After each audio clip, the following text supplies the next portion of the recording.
It happened! It happened, guys. RT7. Bravo! Well, this time, it said it was like within 72 hours it would be released. So I thought, why not do a read-through and actually do my due diligence before we get our hands on it, us testers, and not the least, come on, night holders in Earth 2. Congratulations. I wonder how many that goes to. Because I think like the player base between 30 and 50k is probably bigger than the 50k and up. So it'll be fun seeing the expeditions coming up if we will get some fresh meat in the grinder to get speared and everything. Yeah, heck yeah, it's a good day. It's a good day. Okay, and it's Friday tomorrow, so maybe sometime over the weekend we will get some action going. Okay, I'm just gonna look at this picture now, as you can see. So, who's excited about getting those skins back, guys? That is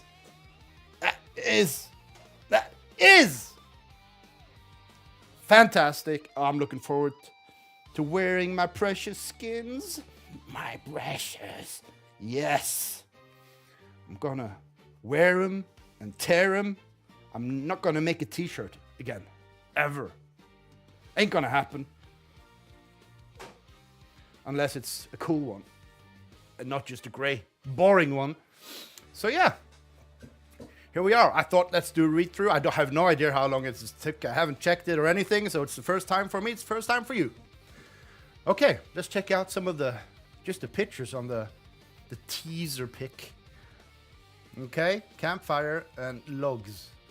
So I guess that means that you can apply more logs to the campfire. This is just me guessing. So instead of your campfire lasting for 24 hours, maybe you can put on some logs and double it. Or hinder it in extinguishing, rather. Okay, so what else we got? We have this quest thing. It's going live. It's going to be interesting. Indeed. This is some sort of power cell, it looks like. This is me guessing. That's the tiles searched device. This is the defoliator thingamajig. I wonder what this is. What can that be? I don't know. And that's an awesome looking leaf right there. Okay. Axe! We got axe! Alright, maybe we can get a lot more wood from the trees now.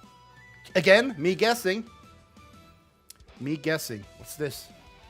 Berets? Oh, that's the transport thing, I think, because you can transport resources, maybe? Yeah. That means that you can fulfill quests. You can get the stuff there and teleport it to stuff there, right? But of course, you're going to need property there, so you got a nice play there, Shane. I appreciate that. It'll probably be a big essence burn. Just guessing. We have not started reading yet. I don't know what's up with this cook set. I hope it means that I can place it on a mountaintop and it works, because that's been annoying. And this is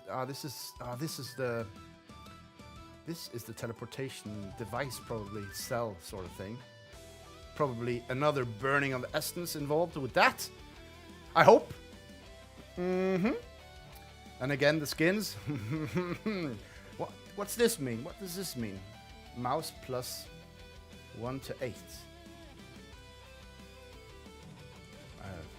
I have no idea what that means. Well, let's go, Craig. Shall we go get into this stuff and read and try to learn stuff? I mean, something we gotta do, right? Okay, so let's open up the thingamajig. Opened. I'm dragging it over. Dragging it over like so. Now, okay, I'm gonna grab that one over there like so I can see your chat. Okay, is it readable? This. For you guys, so we can read together. I'll zoom in a bit. There we go. That should do it. Yeah. Then even the old people, like the grannies and stuff, can read it. You know. I'm having myself a monster. With, of course, a Viking on it. Because that's what we do here in Norway. All right, let's just read it. March 19th. No, I'm just kidding. Gotcha! You thought I couldn't read properly. No, I can read more than most leaders in the world. So let's go. March 19th, 2026, Australia. Reality Thread 7 is almost here. Bringing with a feature-rich and system-focused update for E2v1 that continues to build on the foundations of the platform while giving players with access more to do and more ways to interact with the world. All right, let's go. Let's get some interaction going. This release brings together a wide range of new gameplay systems, upgrades to existing mechanics, and continued expansion of utility across the platform. From the introduction of the global quest system to a new exploration tools, terrain interaction systems. Ooh, terrain interaction. Do you think that is just the defoliator, or can we actually flatten stuff? Maybe? Or in RT7? I don't know. Cosmetic skins? Yes! Skins. No, Craig, it's going to be a long read, so I need to focus on what I'm going to do. If not, I'm never going to get finished with it. No offense. But you know how it goes. When we start talking, we forget all about what's important, which is me reading this shit. That's kind of what I'm going to do today. So I would mess it up big time, man. But thank you for popping and asking the question. As we have mentioned in the past, when things are quieter from our side, it generally means the team is fully focused on building, and we believe this release reflects exactly that. A significant amount of work has gone into both visible features and the underlying systems that support them over the past 2 months, with many of these requiring coordinated development across gameplay, UI, and back-end systems operating at a global scale. All right, now, hope you got something, because I forgot all about it already. It's mean reading, it's not my thing. I can read, kind of proficiently, but I just can't remember what I've read. That's why I watch movies. I don't read books, which is painful, I must admit. All right, one of the standout additions in this release is the global quest system, which introduces the first major player-driven play-to-earn style gameplay loop inside E2v1. For the first time, players can complete tasks created by other players and receive S or Ether as a reward, opening up for more opportunities for interaction. Yeah. Progression and utility across the Earth-2 world. Importantly, this system creates a mutually beneficial dynamic between players. Okay, so that might be the swap thing, I hope. Interaction, you see, and dynamics between players, maybe. We've been asking for it a lot when in the meets. Wish we could have a trade screen. I hope that's it. That would be awesome. Where those who may not have the time to explore to craft okay. I should have just read the rest, shouldn't I? The time to explore or craft specific items can rely on others who do, while those completing the quests are rewarded for their time and effort. Said Earth-2 founder Shane Isaac. Right, that is awesome. That is super awesome. So he hasn't written this. Is this what we're saying? Someone else has written it. Okay. This balance allows both landowners and questers to benefit, helping establishing a more connected player-driven ecosystem that will continue to expand as the ecosystem evolves. At the same time, the quest system further expands the utility of Essence and introduces strong burn mechanics, reinforcing its role within the evolving ecosystem. Boom. It's the burn, guys. It's the utility. This is what we want. We want Essence to have utility all over the place, whenever, wherever, however, because, therefore, yes, why, and okay. Now, let's see what the internet said. Yes, wanted to see pictures for 7 years ago. Where did we come? Evolving it. Across RT7, there is also a continued and deliberate focus on expanded utility on player-owned land and essence, which remains a core long-term objective for Earth 2. More systems are now interacting directly with land and essence in practical ways, further progressing the shift from static holding to something active, strategic, and deeply connected to the open-world ecosystem of Earth 2. Bravo! We understand it has been over 2 months since the last official Reality Thread release, and while that may have felt like a longer wait, this release reflects both the volume of features being introduced and the additional time invested into strengthening the key systems, such as building placement and other core mechanics that needed to be addressed before progressing further into later chapter releases. During this period, the team chose to focus on delivering the quest system alongside these improvements, as it represents a core foundational long-term feature for the future of E2v1, which will allow landowners and E2v1 players to interact with one another while also introducing a core burn mechanics for Essence. All right. We would also like to highlight that we do not typically publish articles this far in advance of a release. However, on this occasion, we have made the decision to do so due to the rollout of the global quest system. We are targeting to have Reality Thread 7 online within the next 72 hours. And by publishing this article early, we are providing players with at least 24 hours to review any existing quest they have created on the website before quests become active inside E2v1. Our team has already disabled all previously existing $E quests, which also issued immediate $E-dollar refunds. And now any new quest creation will receive a clear warning about a new 24 lock period. 24, I guess that's hours, which is described in more detail later in this article. Okay, we need details. Once RT7 is live, players will be able to complete quests and receive rewards, meaning any existing quest may be fulfilled by other players, as noted in the important notice for existing quest section above. All $E quests will be automatically disabled to prevent them from being ignited, and players should take this opportunity to review, update, reactivate, or cancel their quests where required.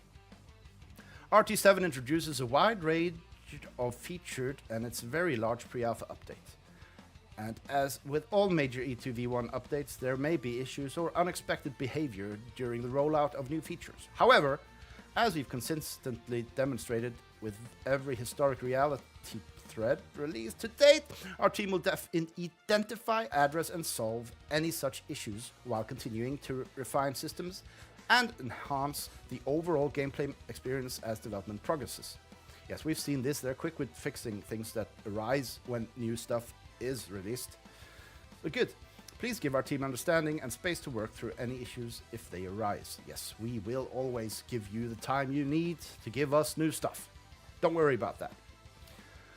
Okay, so global quest system. Now, this is going to be interesting. A new player-driven logistic and opportunity network arrives inside E2v1. Earth 2 is excited to introduce the global quest system, a new major feature release that allows landowners to create quests via the website and for players inside E2v1 to fulfill those quests for rewards. This system represents yet another important long-term gameplay framework integrated into the Earth 2 platform, designed to operate at global scale. The quest system connects land ownership, resources, logistics, exploration, crafting, teleporting, and player collaboration into an unified gameplay loop that may also get competitive from time to time. Yes, somebody make a quest on E2 IO for like 1,000 essence to get someone to do something, and everyone will log on, and just everyone will try to do it first. That's awesome. That's competitive, if anything. Oh my god. So that means, as long as you can play E2, even in the future, probably free-to-play players can race to fulfill these quests for quest givers. That is awesome. That is awesome. From its inception, the goal of the global quest system has been simple but powerful: to allow landowners to request materials and items they want while offering rewards that in turn create opportunities for other players anywhere on the planet. In doing so, landowners can save time and effort sourcing resources themselves, while questers can explore, gather, and deliver those resources in exchange for valuable rewards. Perfect! By using this system, a landowner will be able to request materials or items to be delivered directly to their property, set a reward for completing the request, and publish that quest globally. Players exploring inside E2v1 can monitor incoming quests that they find appealing, travel across the world and fulfill them to earn the offered rewards. I mean, can we carry it in our backpack now though? So can we like EPL? You think we can EPL to just random props? That would be the easiest way, but of course you would have to pay some essence to go there. Okay, and you need to be careful, you know. If the reward is 100S and you EPL to the property, they might have set the property EPL fee to 1000 essence, because there are those sort of people out there. So read your stuff carefully before clicking any buttons. While the concept might sound simple on the surface, the system itself required an enormous amount of work across both the RT2 website and the E2v1 client. Behind each quest lies a sophisticated set of background systems responsible for storage, validation, item logistics, teleportation, integration, reward distribution, and global synchronizations across the entire RT2 world. Dang, that was a lot of words. The result is a dynamic system capable of supporting player-driven trade, exploration, incentives, cooperative gameplay, and long-term economic activity across the platform. Creating quests. Yeah, most of us have probably made one already. Landowners can create quests directly through the RT2 website by logging into their account. While creating a quest is intentionally simple, there are a number of important background systems operating behind the scenes that make each quest reliable and secure for both the quest creator and the player who chooses to complete it. To begin creating a quest, log into your RT2 account on the website, open the quests option from the drop-down menu, select Create Quest. From there, you will be guided through the quest. Are there any new thingamajigs? I don't know.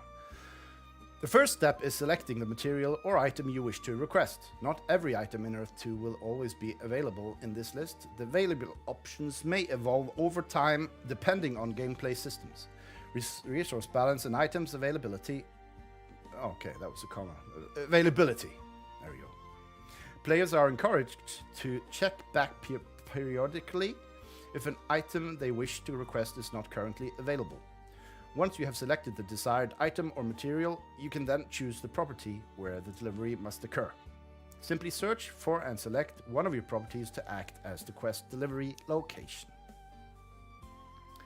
Selecting a property for your quests. After selecting a material or item you wish to request, the next step is to choose the property where the quest will be placed and fulfilled.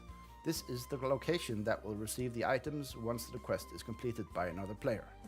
Yes. Wasn't that kind of just what we did, Reed? How to select a property. Press Select Property. After choosing the desired item or material, a property selection panel will appear on the right side of your interface. Use the available tools to search, filter, and locate your properties, similar to how you would on your main profile. Yeah, okay, so this you can do in like, can you see the, yeah, okay, so is it integrated like in the UI, you think, or is it still you gotta open the E2? It'll be interesting to see. Okay. Once you find the desired property, select it to assign it as the quest location. What happens after selection? The selected property becomes the focus property for the quest. All subsequent steps in the quest creation process will now be based on this property. Our system will use this selection to validate storage capacity when you define the requested quantity of items. This ensures that upon completion, there is sufficient space available on the property to receive the delivered materials or items. This step is more than just selecting a location. It ensures that quests are logistically viable, both for the quest creator and the player completing the quest, by validating storage and linking delivery directly to a property. The system maintains reliability at scale while supporting a seamless handover of items across the Earth 2 world. Good. Very good. So if you want clothes over there and there's no kapuk trees, you gotta order them on the quest, and someone will make them for you if you don't have a property any place near any kapuk trees. Well, supply and demand. Setting the requested quantity. Next, you will enter the requested quantity of the item or material. Earth 2 automatically verifies whether the requested items can fit within the available storage capacity on the selected property. If sufficient storage space is not available, the quest will not be created. Okay, so it kind of locks up storage spaces when creating the quest, I guess, in the Mentor. So you can't screw it up. That's good. That would be annoying. This serves to... Okay, once a quest is successfully created, the system locks the required... Yeah, okay, I just said that. Because I got that from the first, but that's okay. We're babies. This serves two critical purposes.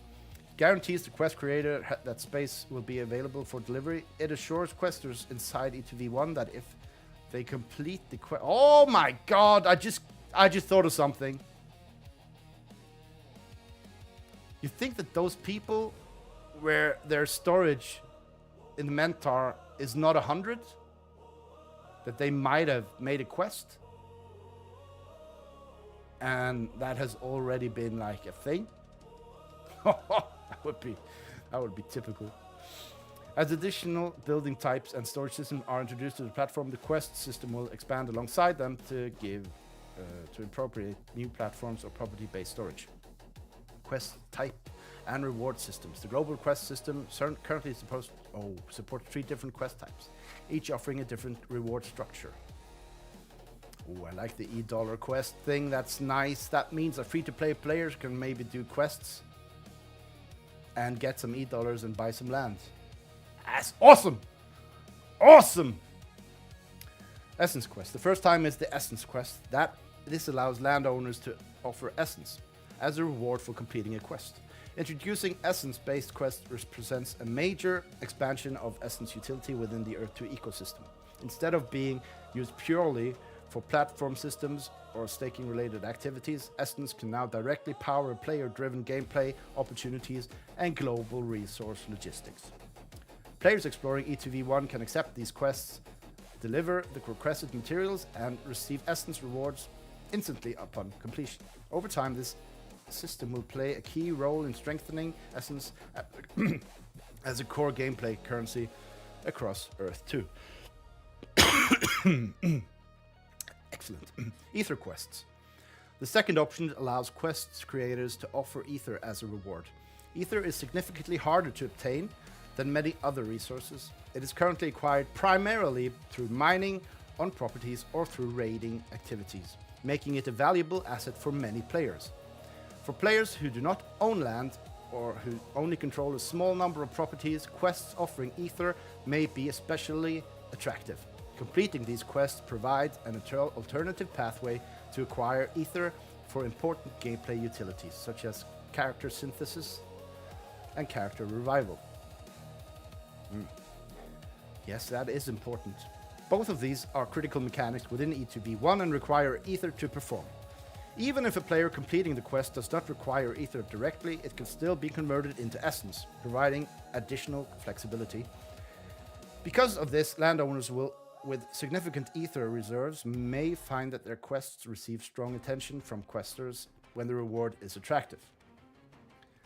Yeah, I mean, at this time, imagining a revive for a player with no land is 85 Ether. For many of the big, most of the people that now have access, knights and above at least, they get loads of revives per day. Like, yeah. So, interesting. Very interesting. Okay. And now the $E fundable quests. The third quest type introduces a unique mechanic designed to expand accessibility for all players. Some players may not wish to spend their essence or ether directly when creating a quest, or they may not have enough essence. To address this, the system allows quests to be created using e-dollars, though these quests require ignition before becoming active. When a landowner creates an e-cash quest, e-dollar, the e-dollar reward is locked within the quest. The quest itself remains inactive until another player chooses to ignite it. Okay. When a player ignites the quest, the player who ignited the quest receives the locked e-dollar plus the reward. The essence used for ignition automatically activates the quest and locks it for 24 hours. The quest becomes a live essence quest available for completion inside E2v1. This mechanism creates an interesting interaction between players. It allows quest creators to request support for creating a quest without needing essence themselves, while providing another player with an opportunity to earn e-dollar by activating the quest. Awesome! Play to earn, guys! To make ignition more attractive, quest creators can optionally include a percentage bonus for players who ignite the quest. If you are a player who has a lot of essence, this might be a great way to help out other players while also earning e-dollars for yourself in the process. Quest description. Quest creators also have an option to include a quest description. This allows landowners to add flavor, motivation, or additional instructions for players. Reviewing the quest inside E2v1. Whether humorous, inspirational, or purely informational, this section helps bring a personal touch to each quest. I like that. Need to keep it kind of LARPy, right? Gotta do that roleplay. Fusing the two, the world and the metaverse together. Yeah, that's gonna be fun. New quest lock period. An important update was recently made to the global quest system to protect players undertaking quests. All newly created quests are locked for the first 24 hours after creation. During this period, the quest cannot be cancelled by the creator. Questers inside E2v1 can confidently pursue the quest knowing it will remain available. This prevents scenarios where a quest creator might cancel a quest. Okay, so you can't go... So many people can't do the same quest then, I guess. Okay. It's going to be one-to-one, sort of.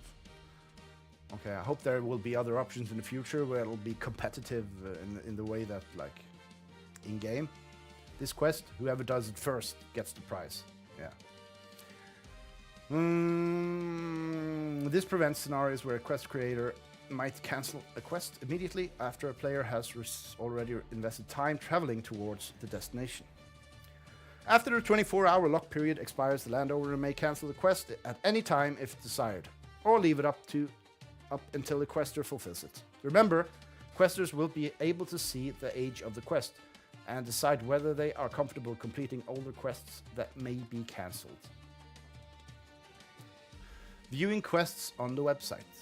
Once created, quests becomes visible both on the RT7 website and inside E2v1. The website provides extensive filtering options, allowing players to explore global quest opportunities. You can search by item type, location, reward value based on external exchange rate, quest type, creation date, fundable quests available for ignition.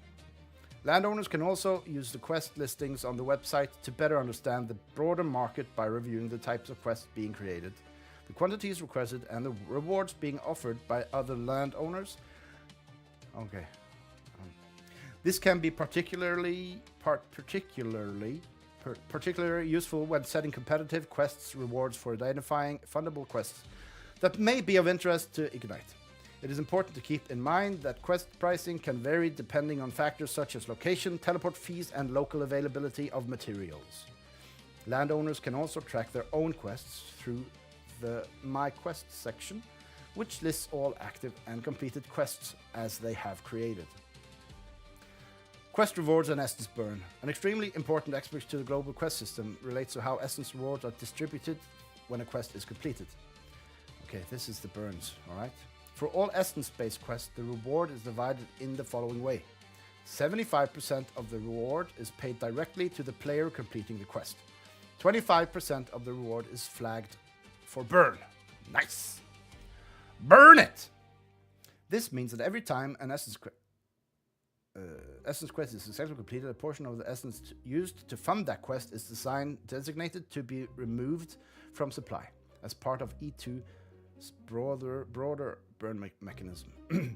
Originally, a portion of the quest rewards was planned to be directed toward the Earth 2 treasury. However, after further consideration, the team decided that the entire 25% portion should instead be flagged or burn. This aligns with Earth 2's mid-term objective of reducing circulating essence over time, while simultaneously expanding its utility across gameplay systems. The introduction of the global quest system therefore creates another meaningful essence sink within the platform.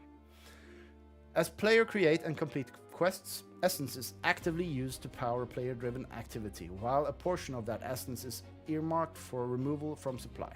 This mechanism helps reinforce the long-term balance of the essence economy while encouraging active participation in gameplay systems. This system also complements other major essence mechanics already present on the platform, including staking, crafting, and future gameplay utilities. As more systems are introduced that require or utilize essence, each additional use case strengthens the overall ecosystem by combining active utility, long-term participation, and supply reduction mechanism. While this burn structure may evolve in the future as the platform continues to grow, Earth 2 has chosen to begin with the full 24% burn model in order to further support the mid to long-term sustainability and utility of essence across the ecosystem. Yes, we mustn't burn too much essence too quickly. Good point. At the same time, quest creators will retain full control over the reward amount they offer, allowing them to balance the attractiveness of their quest against the materials or items they are requesting. The result is a system where landowners, questers, and the broader Earth 2 ecosystem all benefit from quest activity. Okay, this is gonna be fun doing quests and looking for quests and stuff. Yeah, I'm loving this.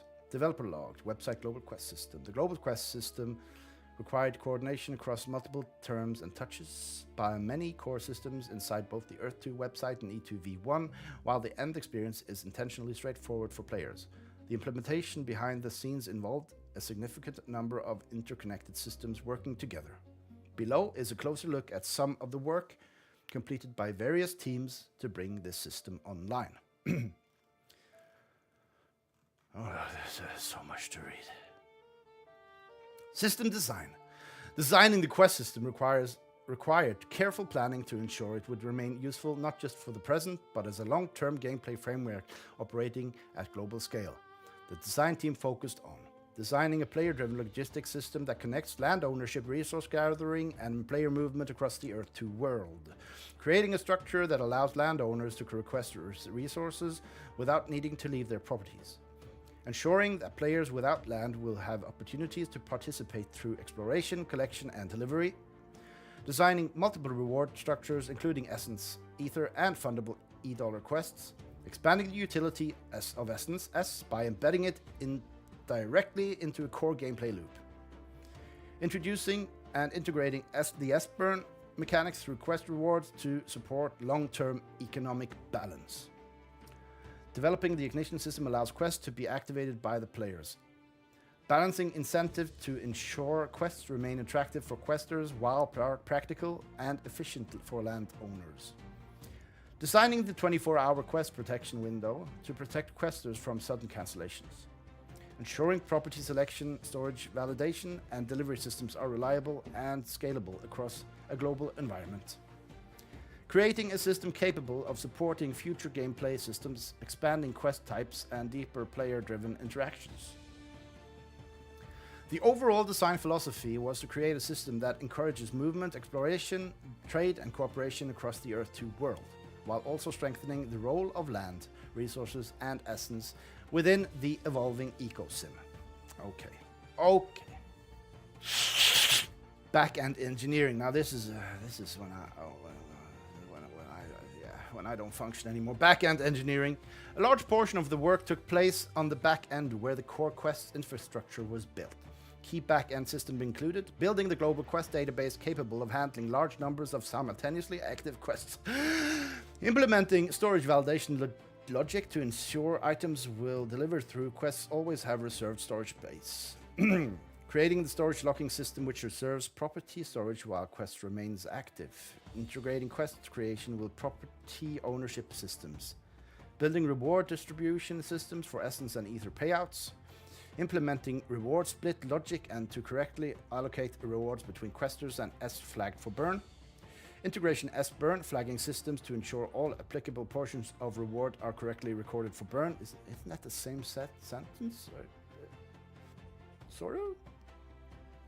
Developing the ignition system, allowing e-dollar quests to activate by the other players, creating safe handling for e-dollar locking and releasing during a quest ignition.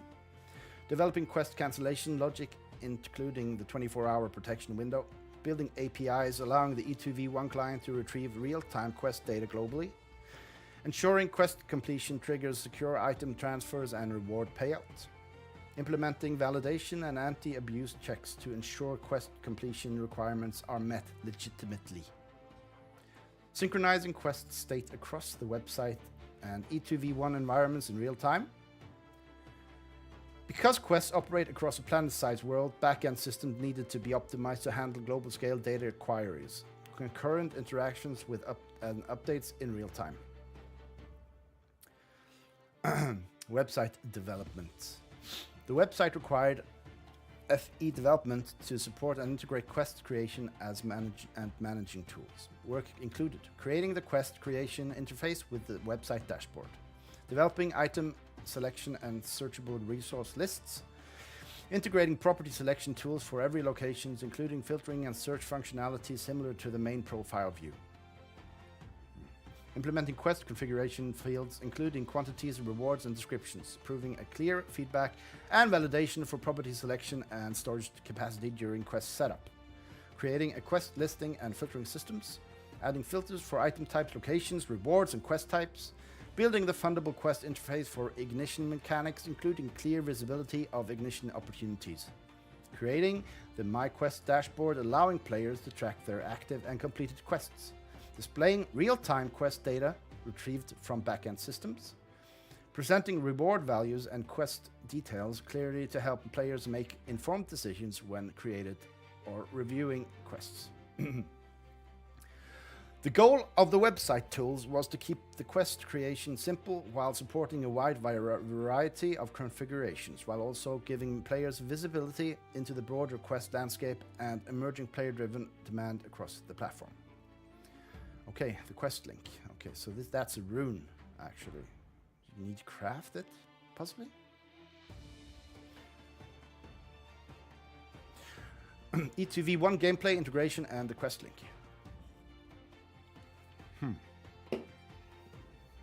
The implementation of the global quest system inside E2V1 is extensive, integrating across multiple core systems, including navigation, proximity detection, storage teleportation, and player interaction. The result is a long-term gameplay system that allows players to engage in logistics, exploration, and delivery-based activities across the Earth 2 world. At the center of this system is a new craftable item known as the quest link. Yeah, it's craftable. So we need to find it first, the rune. To begin questing inside E2V1, players must first craft a quest link using the public recipe list available in-game. Once crafting, move the quest link to your action bar, press the corresponding number. Ah, look at this. Yes, now we're talking. LMB left mouse button to activate it. Activating the quest link will open the quest interface, giving you access to all global quests in real time. It is important to note that for now, the quest link does not require power. As we continue testing the system in the future, players will need to power the quest link using Essence, or a manufactured battery systems powered by Essence. Yeah, that was the thing we saw on the main picture, I guess. Accessing the global quest list. Once the quest link is activated, players can open the global quest list, which provides a real-time view of all active quests across the Earth 2 world. The interface includes powerful filtering and search options. Well, we'll see about that. Allowing players to quickly locate quests based on their preferences. Each quest listing provides detailed information, including quest age, quest status, item required, quantity required, delivery location, reward in S or Ether, approximately USD value of the reward, distance from your character in inventory space required for delivery. Okay, good. Importantly, storage availability at the destination property is already validated by backend systems, meaning that if you are the first to complete the quest, there will be space available to accept the delivery. Yes. The quest link also provides the teleport fee for the quest property and may choose to teleport instantly if eligible under current teleportation rules.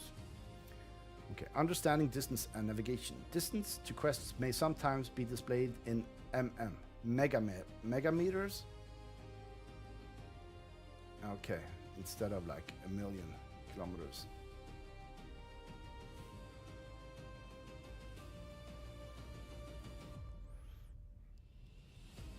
So we're not going to do the metric system. Or we are sort of, but we're giving them new names, I guess. Screw your kilometers, screw your miles, screw your knots. It's megameters. That's okay. I guess that might be a... I've never heard the term myself. It might be a... Yeah. Words. This system allows for readable distance representation across the global scale environment. Selecting and tracking a quest. When you find a quest you wish to complete, select the quest from the list. Quest becomes your active focus. Do you think it will show like this? How far away it is? And like have this? That'd be awesome. Once selected, the system will guide you towards the delivery location. When you are within 10 kilometers, the beacon marking. Okay, 10 kilometers. So it's the same as the mentors. The beacon helps guide you precisely to the delivery point. Your HUD will also update to display distance to target, reward for the selected quests. Yeah, so there we got the essence symbol. And that's the amount wanted. Okay. Your HUD will also update to display distance. Yeah, that was completing a quest once you arrive at the delivery location with the required items in your inventory. Activate the quest link. Select fulfill quest. Follow the on-screen prompts. Upon completion, items are transferred to the quest creator's property. Rewards are distributed to your account. The quest is marked as complete. Cool. This entire process is validated through backend systems to ensure accuracy, fairness, and reliability at scale. Managing your quests. Player can manage and track their quests activity directly through the quest interface. Okay. My quests displays all your quests you have created via the website. Fulfilled by me shows the quest you have completed for other players. Players may also abandon an active quest at any time. Switch focus between different quests as needed. A system designed for scale. The integration of the quest system inside ETV1 ensures that questing feels like a natural extension of exploration and gameplay. It connects players across the world through meaningful tasks while supporting future expansion into more advanced logistics, trading, and gameplay systems. At a foundational level, the quest delivery system builds upon elements of the original ETV1 rating-based location system. There we go. Which was designed to accurately identify and interact with specific locations across a global environment. By extending and adapting this system, the team has been able to repurpose proven mechanics into a new context, allowing for reliable item delivery and location targeting at scale. This approach not only improves stability and consistency for quest completion today, but also establishes a reusable framework for future ecosystem logistics systems, where the movement of materials, items, and resources across the world will become increasingly important. Systems like these are designed with long-term scalability in mind, ensuring that they can support more complex interactions, higher volumes of activity, and deeper player-driven economies as ETV1 continues to evolve. UI and UX design. The UI and UX teams work to ensure the quest system remains readable, intuitive, and efficient for players interacting with large volumes of real-time global data. Their work included Designing the quest link interface screens to provide clear entry into the quest system. Creating structured layouts for the global quest list to support large-scale data visibility. Implementing clear and readable displays for quest rewards, item quantities, locations, and status. Designing filtering systems to help players quickly locate relevant and desirable quests. Displaying distance calculations, including support for megameter measurements for global scale readability.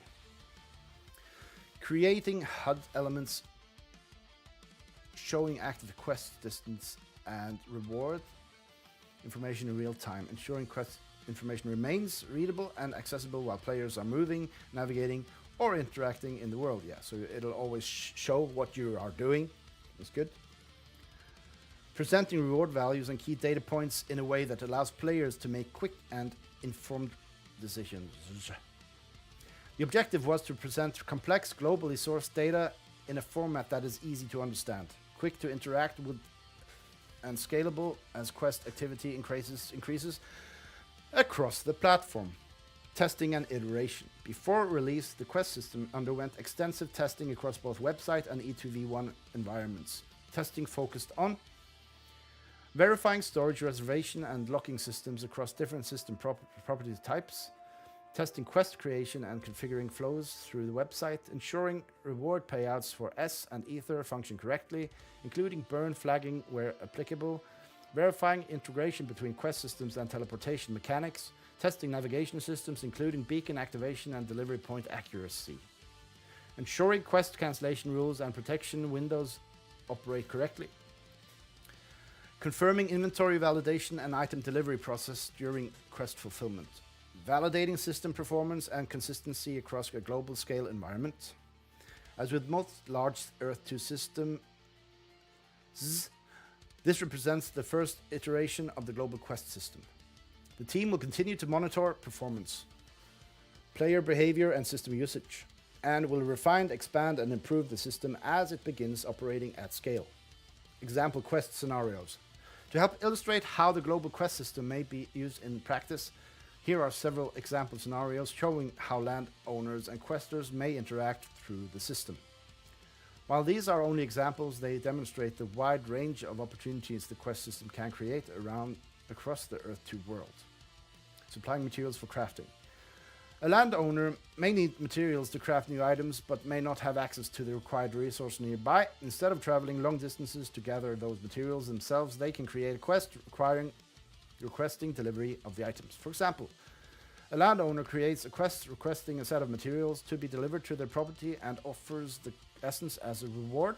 A player exploring E2v1 nearby discovers the quest, gathers the required materials, and delivers it to the property, earning the reward.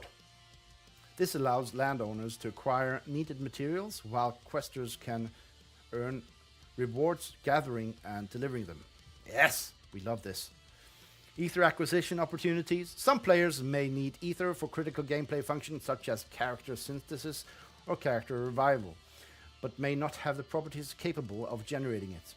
A landowner with Ether reserves can create a quest offering Ether as the reward. For example, a landowner offers 500 Ether for delivery of some crafting materials.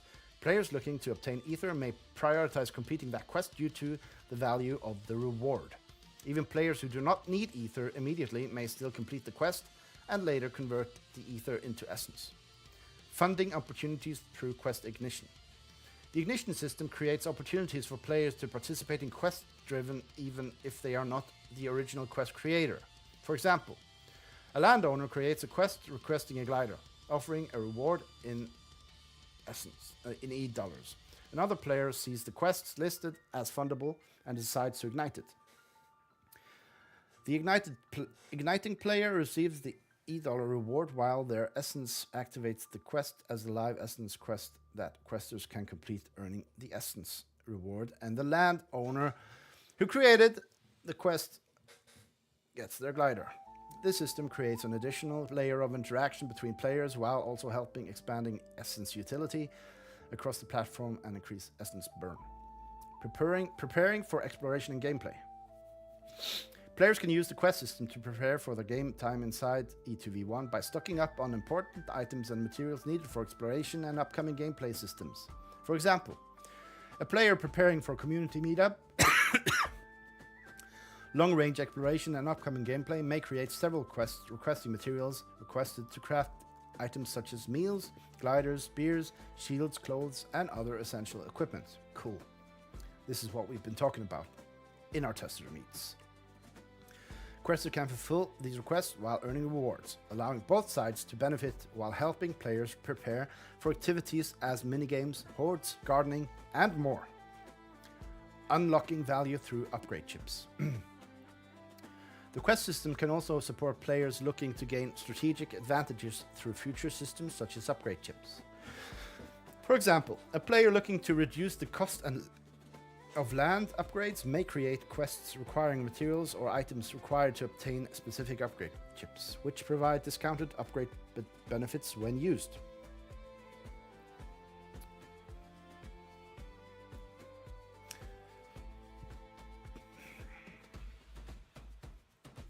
Specific upgrade chips. Okay.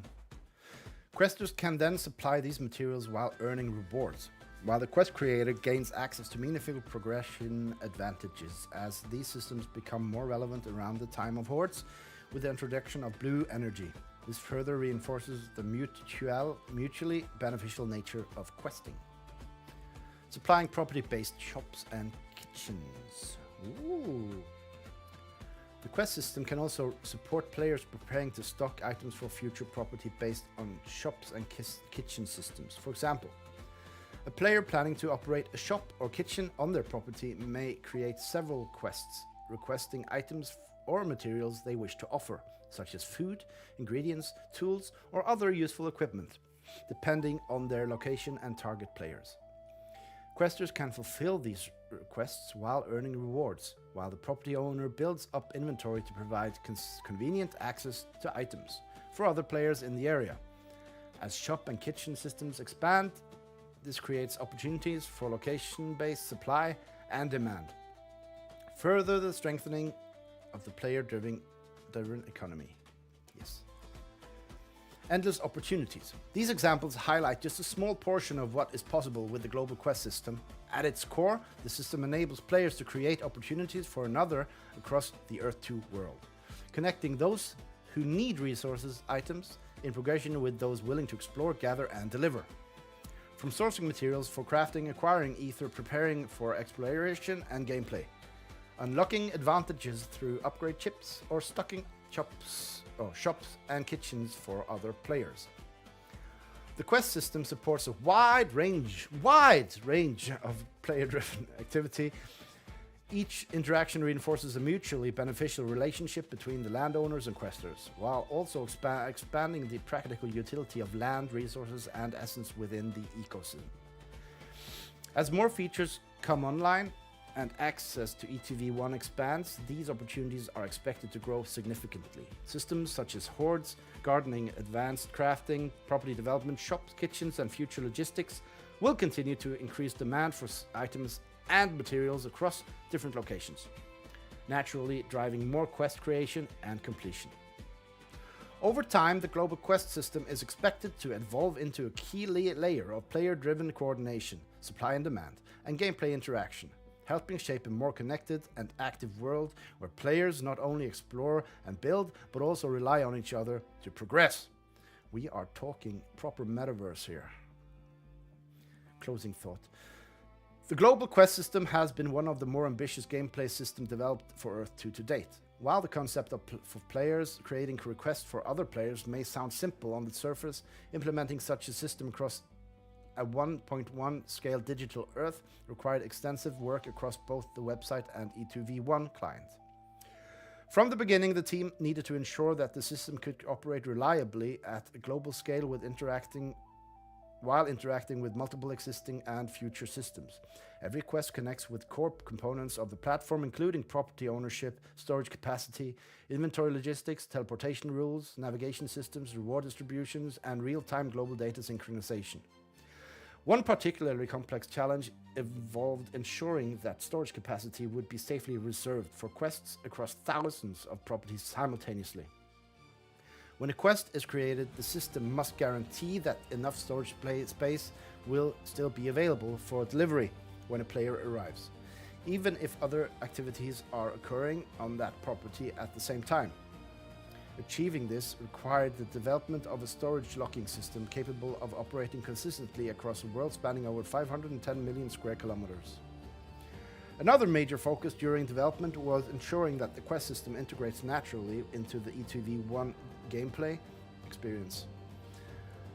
The quest interface, navigation systems, proximity detection, and real-time data feeds all work together to allow players to discover, track, and complete quests seamlessly during exploration, regardless of where they are in the world. Beyond its technical foundations, the quest system introduces a powerful new layer of player-driven interaction. It allows those with time to explore, to gather and craft, to be rewarded for their efforts. Yes! While enabling others to leverage that activity to progress their own goals, forming a mutually beneficial system that connects players across the Earth 2 world. Everyone wins, yes. At the same time, it significantly expands the utility of Essence and introduces meaningful burn mechanics, reinforcing its role within the evolving eco-sim. The system also opens up practical gameplay opportunities for players to prepare for their time inside E2V1. Players can use quests to stock up on important items and materials required for exploration, survival, and upcoming gameplay systems, including food, equipment, and other craftables needed for activities such as community meetups, long-range exploration minigames, hordes, gardening, and more. It also supports progression-focused systems such as upgrade chips, where players may seek to obtain items that provide meaningful advantages like discounted land upgrades. As these systems become more relevant, particularly around the time of hordes, with the introduction of blue energy, Questing provides a natural way for players to source the required materials through mutually beneficial interaction. As the number of items, materials, and systems continue to grow, we are also developing new tools to support players in managing their inventories more efficiently. In upcoming reality threads, we plan to introduce systems that allow players to search across their entire account,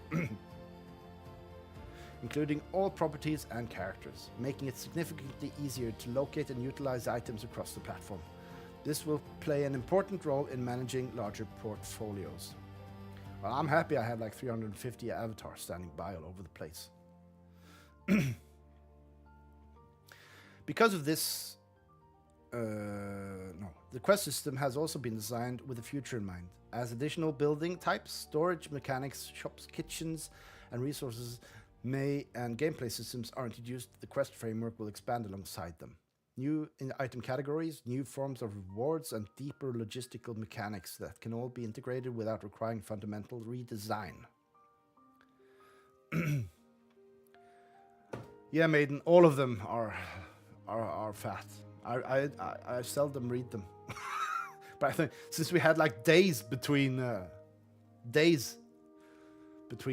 this and it dropped, I might as well read it for once. And for those that don't want to read it, they can listen to me go on and on and on and on and on and on.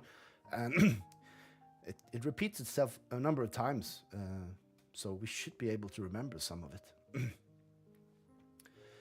Because of this forward-looking approach, the global quest system is expected to become a long-term backbone for player-driven activity across the Earth 2 ecosystem, supporting logistics, supply and demand, and increasingly complex interaction between players. As with all major systems in Earth 2, this is the first iteration. The team will continue monitoring and how players interact with the system and will refine, expand, and improve it as usage grows and new gameplay features come online.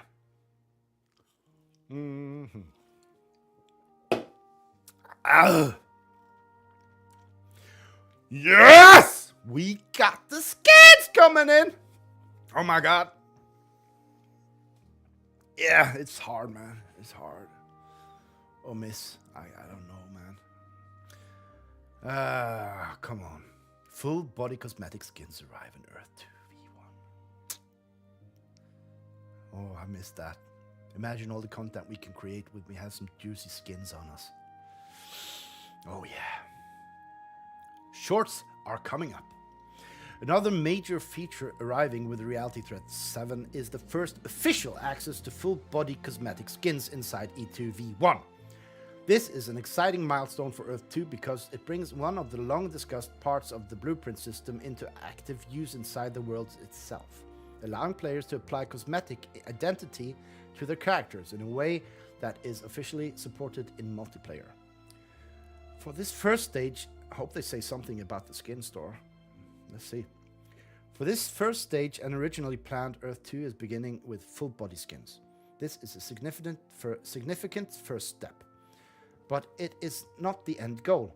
The broader vision extends well beyond full skins towards a modular system where clothing and cosmetic components can be applied more flexibly. Flexibly? Is that a word? Probably. To characters. Over time, Earth 2 plans to move further into itemized cosmetic pieces such as shirts, shoes, caps, and other wearable items, creating a much deeper layer of visual customization for players inside E2v1. Okay, so this is the new... Oh, look at these. These are the implants. I think that the tiles already search thing is going to be an implant. So you don't search already searched tiles.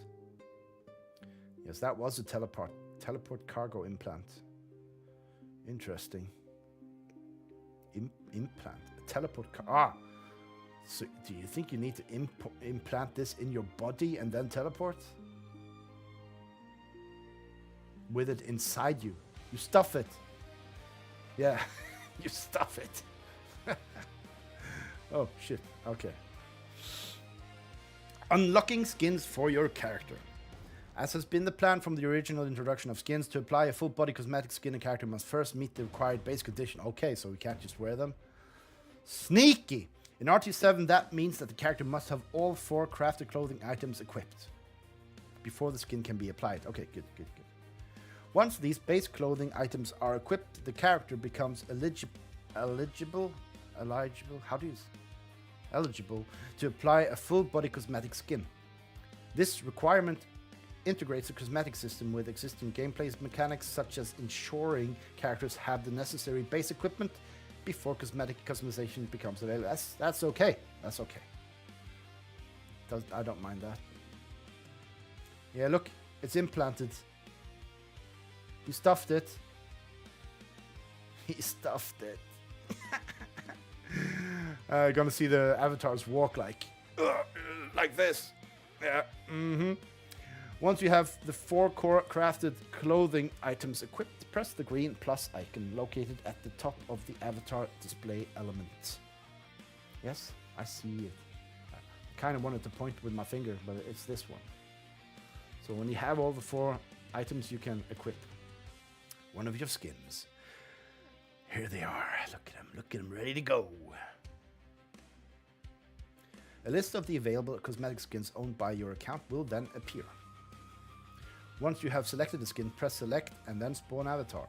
This will instantly change the appearance of your character inside E2v1. Once you have selected a skin, press select and then spawn avatar. This will instantly change the appearance of your character inside E2v1. Cosmetic skins you have selected will appear in the new equipment user interface. Yes, it's like we have some glowing stuff going on here. Skins are persistence player assets. Cosmetic skins are designed to be persistence player assets. If a character wearing a skin dies, the player does not lose the skin. Instead, the skin is automatically returned to the player's available pool of skins and can be applied again to another eligible character later. Of course. Anything else would be super stupid. It would be uproar. What? You lose your skin and somebody can take it? Nah, it ain't gonna happen like that. Multiplayer ready. One exciting aspect of this release is that full body skins are officially supported in multiplayer environments. Yes, it's gonna look like a circus, guys, on the next Carl's tester meet. It's gonna be a circus. with all these colors and glowing stuff, and females with a bit too little clothing, I'd say. just throwing it out there. But I mean, I didn't make the skins. You guys did, didn't you? So. One exciting aspect of this release, yeah, I did that. This means the appearance you choose for your character is visible to other players, exploring the world alongside you.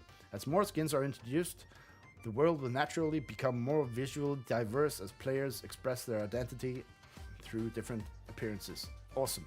And this means also people will do more EPL teleporting probably, because they know they have an avatar wearing a skin. Instead of de-equipping it, they'll just EPL over to places. So that'll be good as well, because not everyone has 10 of each skin. You know, they want to bring their skin with them. Yeah. Very good. A large library of skins. At launch, a large number of skins will be available. Ooh. Because of the sheer volume of cosmetic assets being introduced, it is possible that some skins may initially present minor display issues on certain characters or under specific circumstances. Yeah, that's okay. We don't care about that. That's okay. As long as we can wear them and it gets fixed eventually, we're happy. This is not unusual for a system of this scale, especially considering we are releasing all historic full body skins at the same time. If any visual issues are identified, the team will be able to resolve them as they are brought to attention. Yeah, so that's... When testers see someone's booty hanging out of their skin, they should tell in the tester bug channel, I guess. As always, the ReadThrough team greatly appreciate the assistance of testers and the community in identifying any issues that may appear. With the help of the community, any problems with skins can be quickly identified and corrected. Hey, we got you. We got you, guys. Relax. Okay, the first step towards deep customization. The release of full body skins represents just the first step in ReadThrough cosmetic customization system.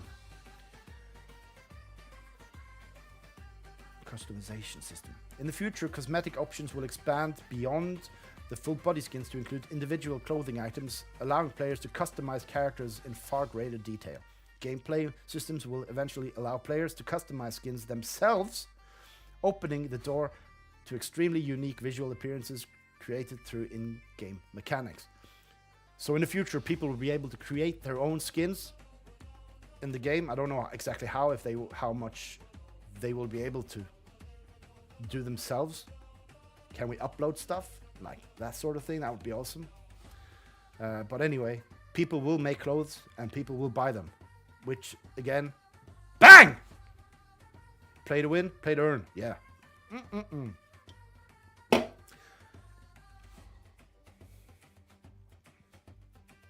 That's awesome. Over time, this will allow characters and the players different combination and customizations. That is awesome. Cosmetic trading and future of player shops.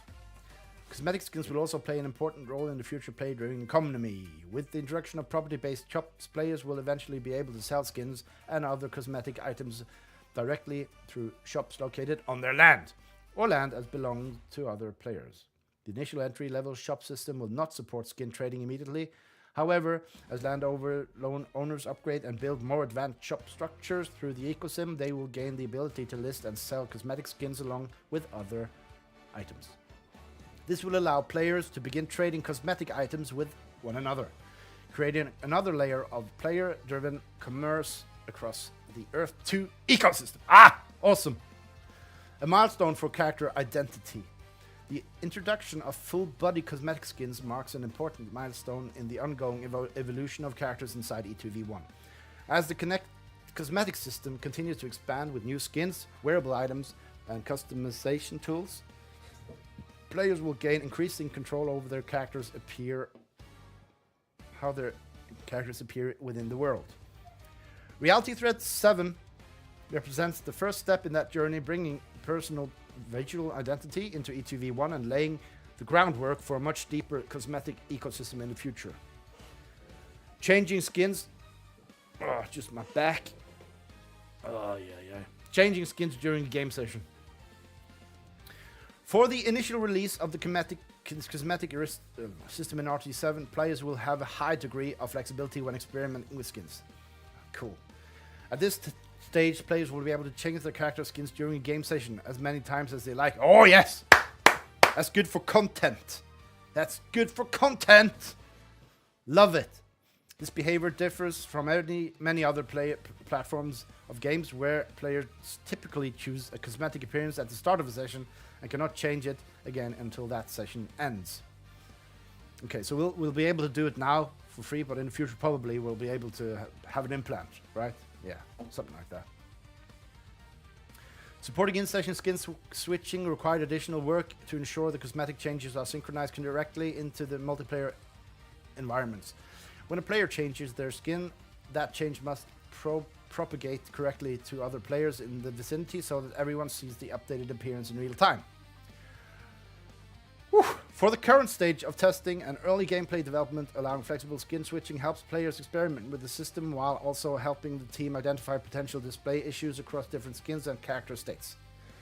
As the cosmetic system evolves and more gameplay systems interact with character appearance, the rules surrounding skin changes may evolve as well. Developer log: full body cosmetic skins. Although applying a skin appears simple from the player's perspective, introducing full body cosmetic skins into RT1 required coordination across multiple development disciplines, including character art, animation, gameplay systems, backend infrastructure, multiplayer synchronization, and UI design. Below is a breakdown of some of the key areas of work required to bring this system online.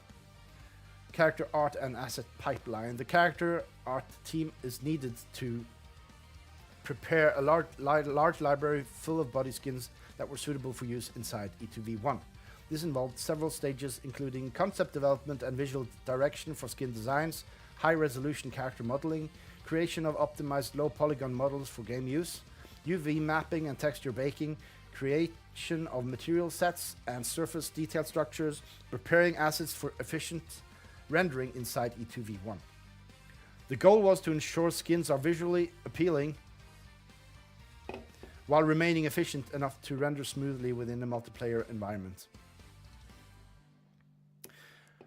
It wouldn't matter the rendering thing if you just had like a, I don't know, just had like a bubble or something, or a smoke screen when it goes from one skin to another.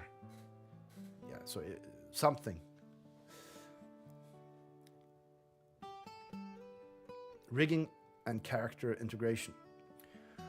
Once skins were prepared, they needed to be integrated into the character rig system. This included binding skins to the character skeleton, weight painting to ensure natural deformation during movement, animating testing across multiple movement states, minimizing clipping issues during common gameplay actions, verifying skins function correctly with different character states.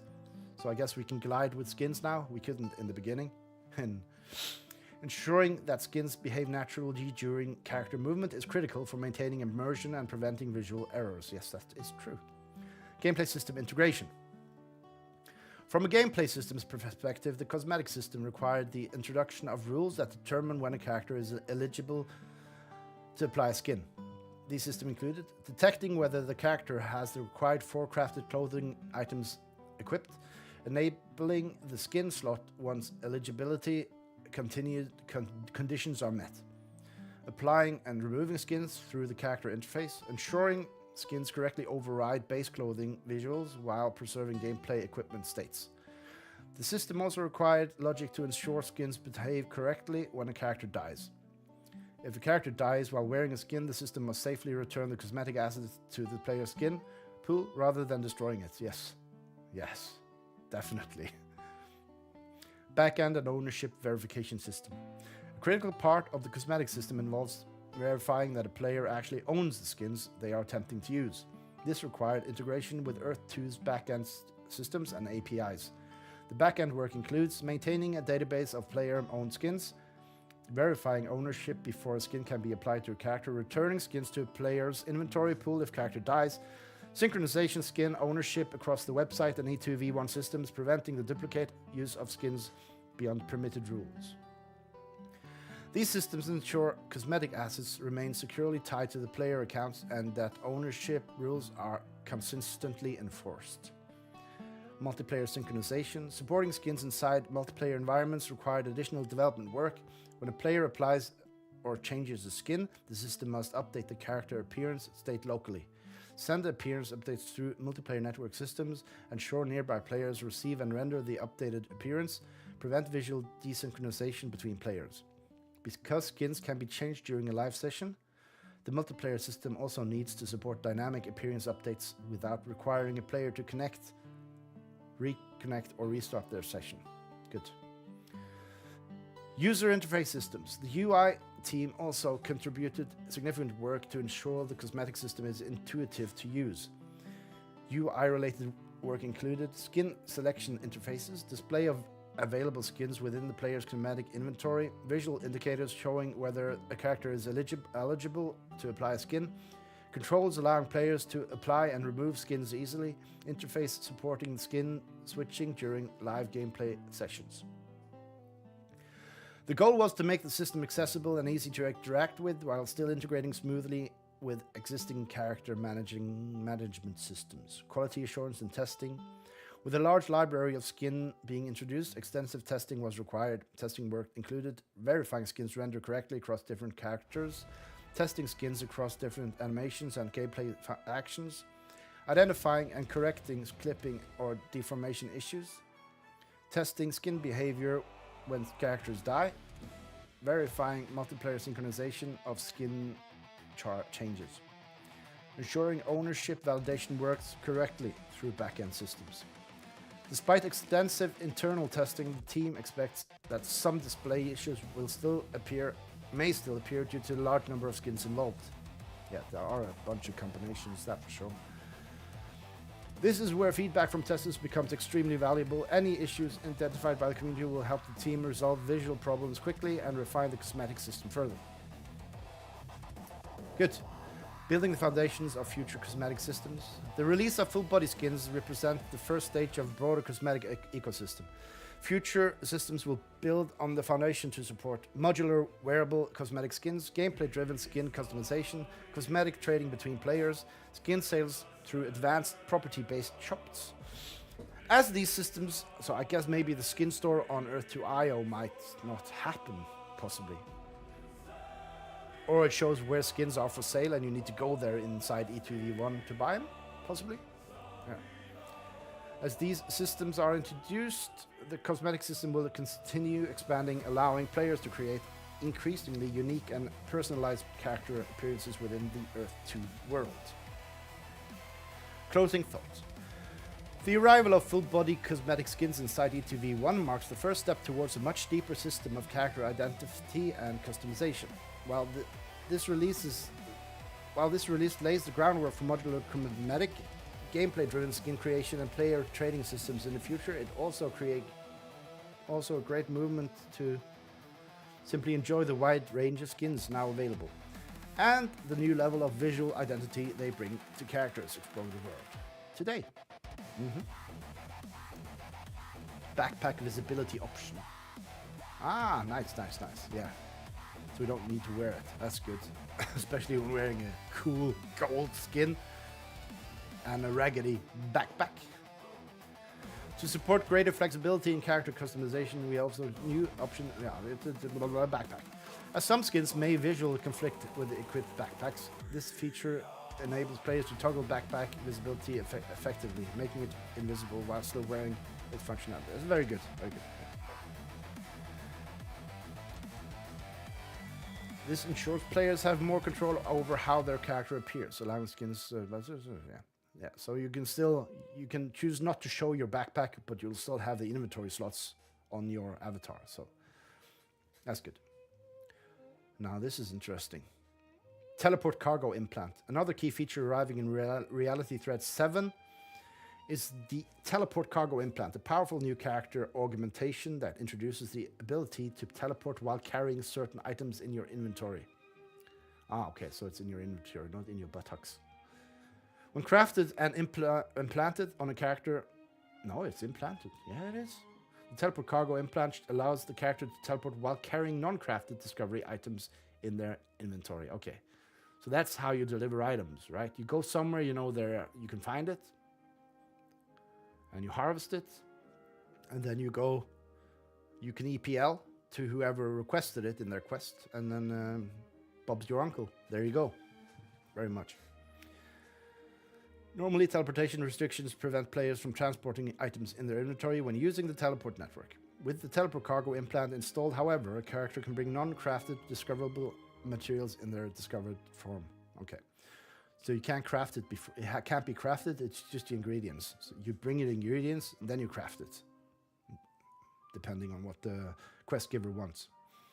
It is important to note that the implant does not allow crafted items to be transported. Only items, yes. Moving materials across the world. The introduction of teleport cargo implants opens up a new layer of possibilities. For the first time, players will be able to transport raw materials across vast distances using the teleport network. This allows materials discovered in one part of the world to be moved to entirely different regions where those resources may not naturally exist. While this will only be limited to the items discovered by characters, not resources, it still creates new strategic opportunities such as transporting materials between distant regions, enabling crafting in areas where required resources are not locally available, assisting with large crafting projects across multiple properties, supporting logistical gameplay across the RT2 world. For example, a player may discover materials in one region, teleport it to a different continent, and use those materials to craft items locally on another property. A helpful strategy for completing quests. The teleport cargo implant also introduces a powerful strategic advantage for questers. Some quests might require items that require materials which are not naturally available near the destination property. In these cases, players equipped with the teleport cargo implant can transport the necessary raw materials through teleportation and complete the quest. This means the implant can provide an advantage when attempting to complete more difficult and geographically challenging quests. However, it is important to emphasize that the implant is not required to participate in the quest system. Quests can still be completed through normal gameplay methods such as gathering local materials or traveling to regions where those materials naturally occur. The implant simply provides an additional strategic option for players who wish to optimize how they approach certain quests. A temporary logistics solution. While the teleport cargo implant introduces powerful logistic capabilities, it is important to understand that this system may be temporary in nature. Earth-2's long-term vision for the ecosystem includes the ability to transport materials through physiological logistic systems, such as vehicles traveling across land, air, and sea. Once those systems are introduced, the teleport cargo implant may cease operating. For now, the implant serves as a way for early players to begin experimenting with material transportation, as long as distance logistics while the broader ecosystem infrastructure continues to develop. I don't know. Don't have to take it away. Just make the how much you can carry in it. Just set a limit for that, and then any other vehicle can like carry 1,000 times more. You know, something like that. Depending on what jewels you slot, of course.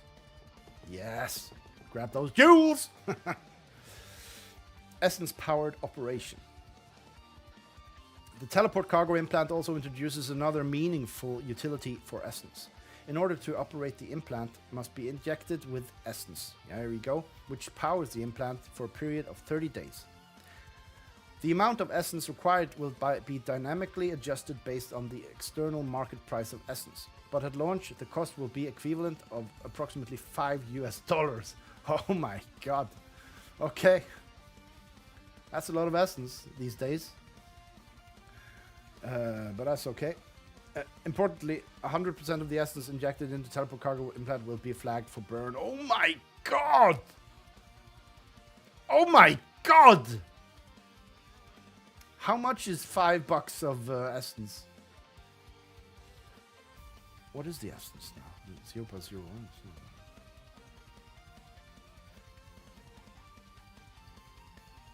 Okay, so you won't be creating these teleport cells a lot.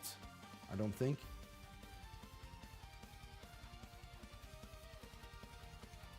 At least not at this point. How much essence is $5? Someone? This means that every time a player powers the implant, the essence used to operate it. Okay. So that means like you need the quests to give you a lot more than.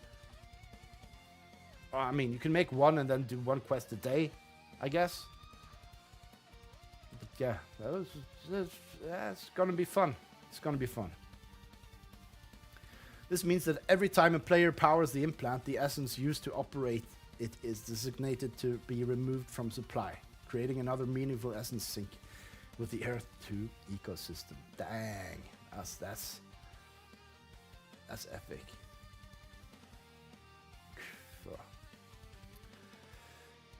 Yeah. Teleport cargo implant be crafted. Yeah, once crafted to equip cargo implant. Yes, there it is. You move it over there, and then it's implanted. That's good. Click equip. Alternative slot interface. Open equipment window. Pressing H. Okay, that's okay. We get that, right? Injecting essence into the implant. Another to power the implant. Open the equipment window and locate the teleport cargo implant section. Left mouse click it. This will open the S injection pop-up where the player can review the amount of essence required to power the implant for the next 30 days.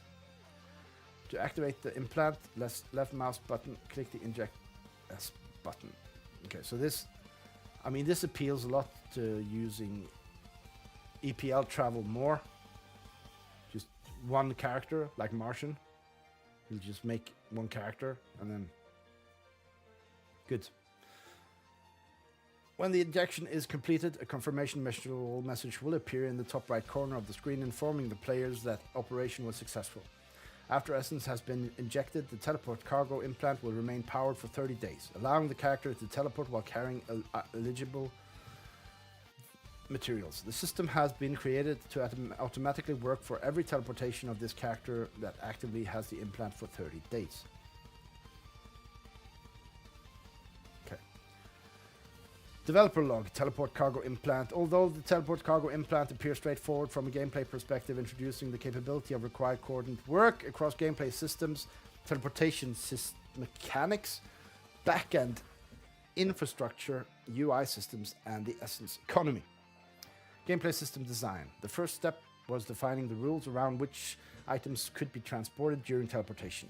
Key gameplay rules include allowing non-crafted discoverable materials to be teleported, preventing crafted items from being transported, ensuring teleportation restrictions remain meaningful, enabling strategic advantages and for logistic and quest completion. This approach allows material transportation without undermining the broader gameplay systems built around crafting and exploration, and it also meant that we needed to create a system that determines the difference between crafted and non-crafted items. Okay. Teleportating system integration. The teleportation system requires updates to validate inventory contents whenever a character attempts to teleport. These checks include verifying whether the character has a teleport cargo implant installed, verifying whether the implant is currently powered with essence, validating that inventory items qualify as non-crafted discoverable materials, preventing crafted items from being transported.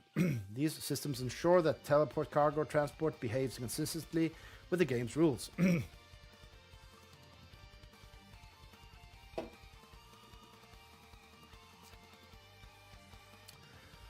Backend and API systems. The implant system also requires integration with RT2's backend and API infrastructure. Backend system manage verifying implant ownership, tracking which character have implants installed, validating implant activation status, tracking the 30-day power duration after essence injection, processing essence injection events, flagging injected essence for burn. These back-end systems ensure that implant operation and essence usage remain securely tied to player accounts and character state. Essence injection system.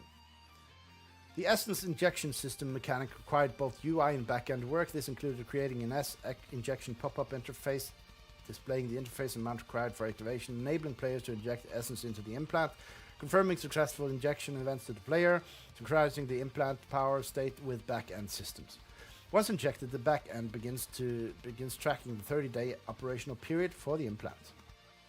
Multiplayer synchronization. Because the teleportation occurs in a shared world, the system must ensure that characters teleporting with cargo remain synchronized across multiplayer sessions. Systems were implemented to ensure inventory validation occurs before teleportation is executed.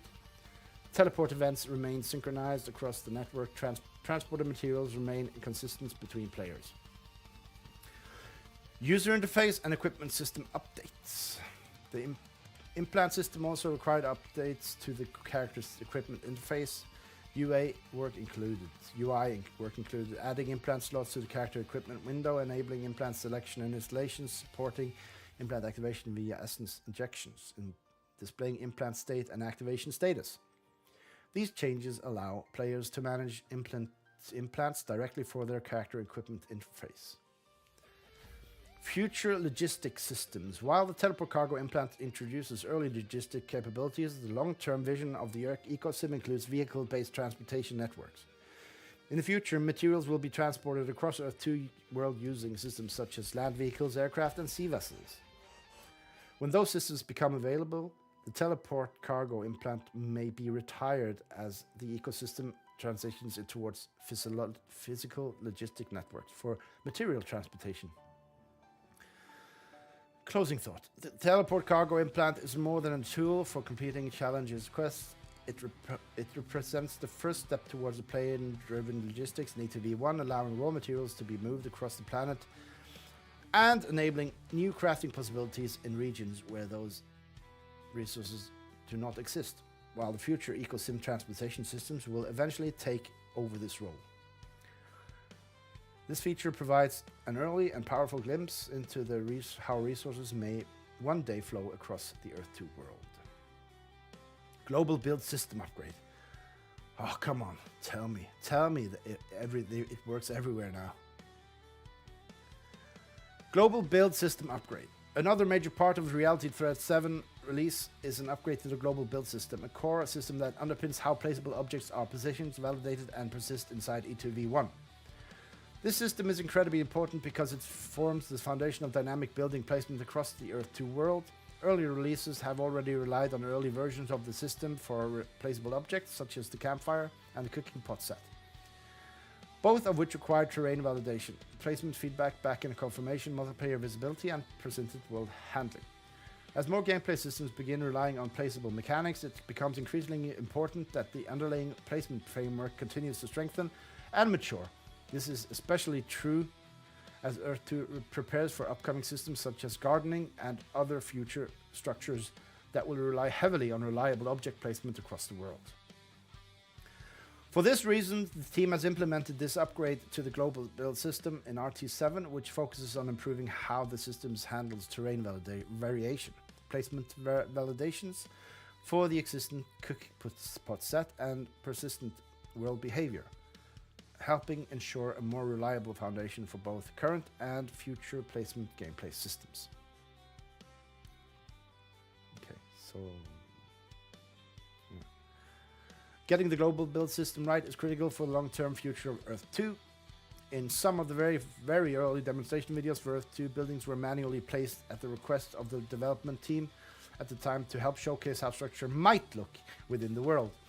This was a conscious decision to visually demonstrate how large-scale structures and cities could be rendered and function inside the global E2V1 engine. However, the system required to place buildings dynamically across the world had not yet been developed by team at the point in time. Okay. Today, the challenge for our current team is to ensure the systems operate reliably across the 510 million square kilometers digital Earth, where there's no pre-baked terrain and where building placement must function correctly across countless terrain variations, elevations, and environments. Creating systems that can dynamically validate the placement and structures anywhere on the planet is an extremely complex task, which is why continuing to strengthen the global build system remains such an important focus for the team. While the existing system has already enabled players to begin placing and interacted with early world objects, systems of this scale naturally evolve through a series of improvements as new gameplay mechanics are introduced and tested in the world. Placement system will become more important in E2v1 over time. The cooking pot set introduced persistent world placement, owner retrieval logic, multiplayer visibility, and terrain-based validation all through the global build system. ReadThrough has already stated that the cooking is only the beginning and the additional buildings and structures will be introduced over time, meaning the reliability of the system becomes increasingly important with every new feature built on top of it. If the underlying placement system is unstable, then future systems such as gardening, early structures, more advanced structures, placeable economic and utility objects would all inherit those same risks. That is why this upgrade and any following upgrades matter so much. It improves not only our current interaction, but the broader foundation for how precision placement behave inside E2v1. There we go. On the mountaintop. Addressing existing placement issues. Many testers will already be familiar with one of the more frustrating issues affecting the current system. In some cases, the cooking pot set would disappear after placement, particularly on terrain where unusual height and variation at certain altitudes.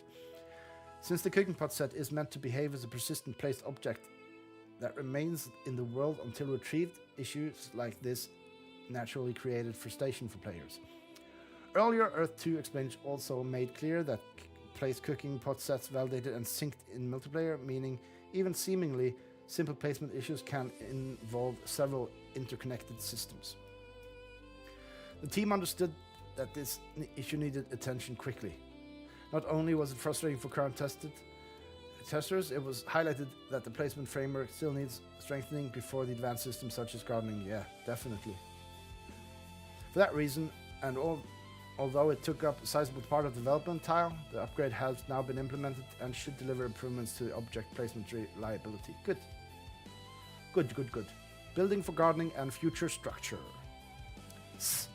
One of the reasons for prioritizing this upgrade now is that ReadThrough needs a stronger building placement foundation before introducing the next wave of systems.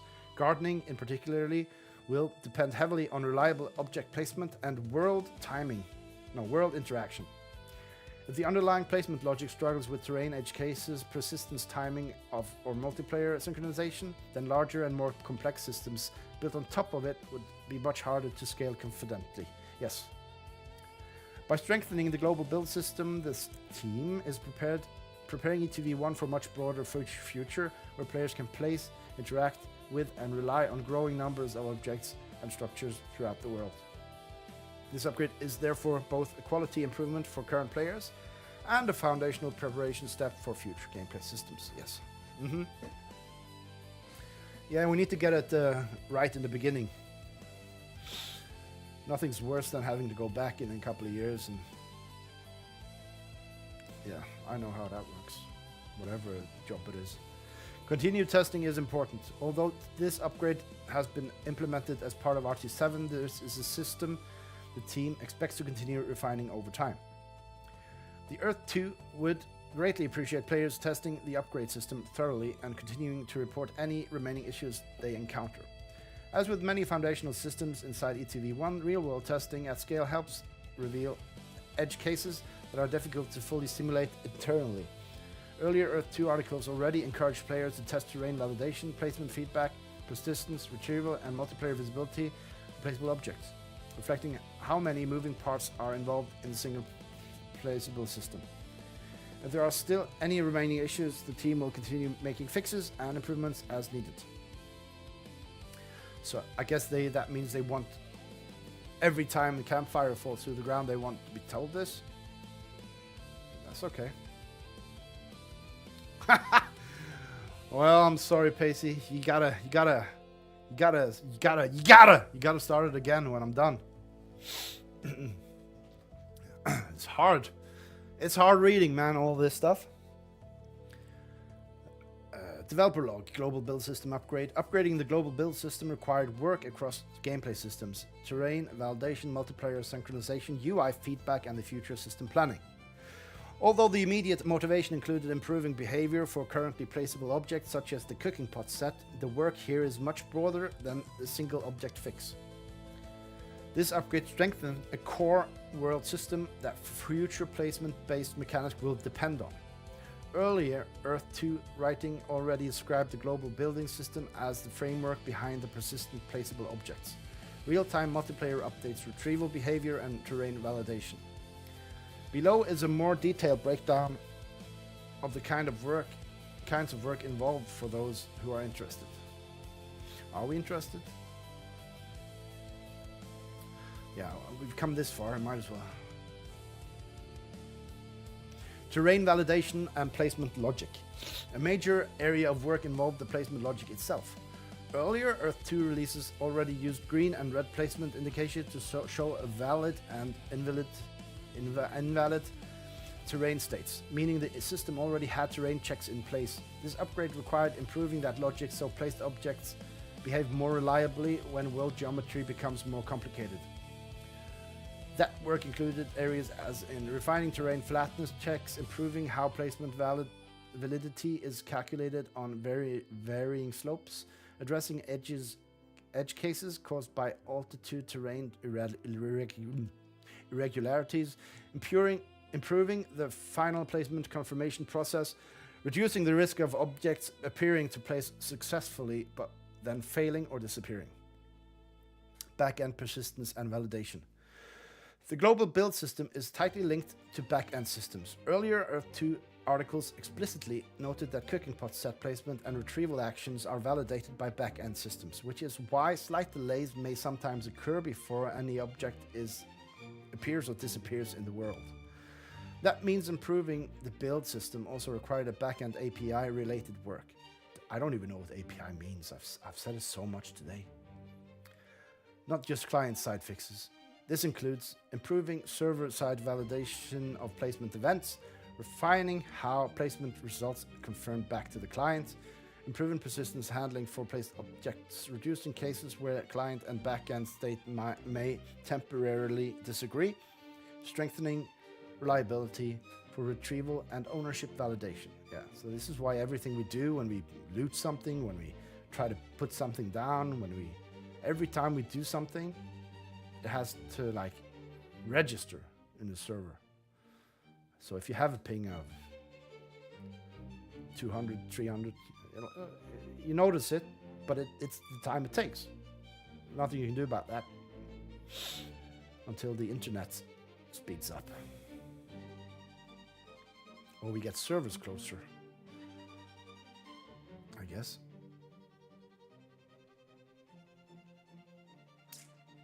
Multiplayer synchronization. Because placed objects exist in a shared world, multiplayer handling is critical. Earlier Earth-2 articles already described placed cooking set pot set as being visible and interactive in the multiplayer in real time. So any upgrades to this building system also needed to preserve and improve that synchronization. This work involved ensuring placement objects near consistently for nearby players, improving synchronization of placement of and removal events, reducing desync risks between client and shared world state, improving reliability of persistence object display across multiple sessions. Future-proofing for upcoming systems. One of the most important parts of this work is future-proofing. Earth-2 has already described the cooking pot set as only the beginning, with more buildings and structures planned over time. That makes global build systems one of the key foundations for future gameplay expansion. This upgrade therefore also supports gardening systems, additional placeable world objects, more advanced structures, future players' interaction system tied to persistent world placement. Yeah. So they're saying it's the campfire and all this is just testing the system of placing things so everyone can see them. What's the point in building a city if no one can see it, you know? Yeah. Testing and iteration.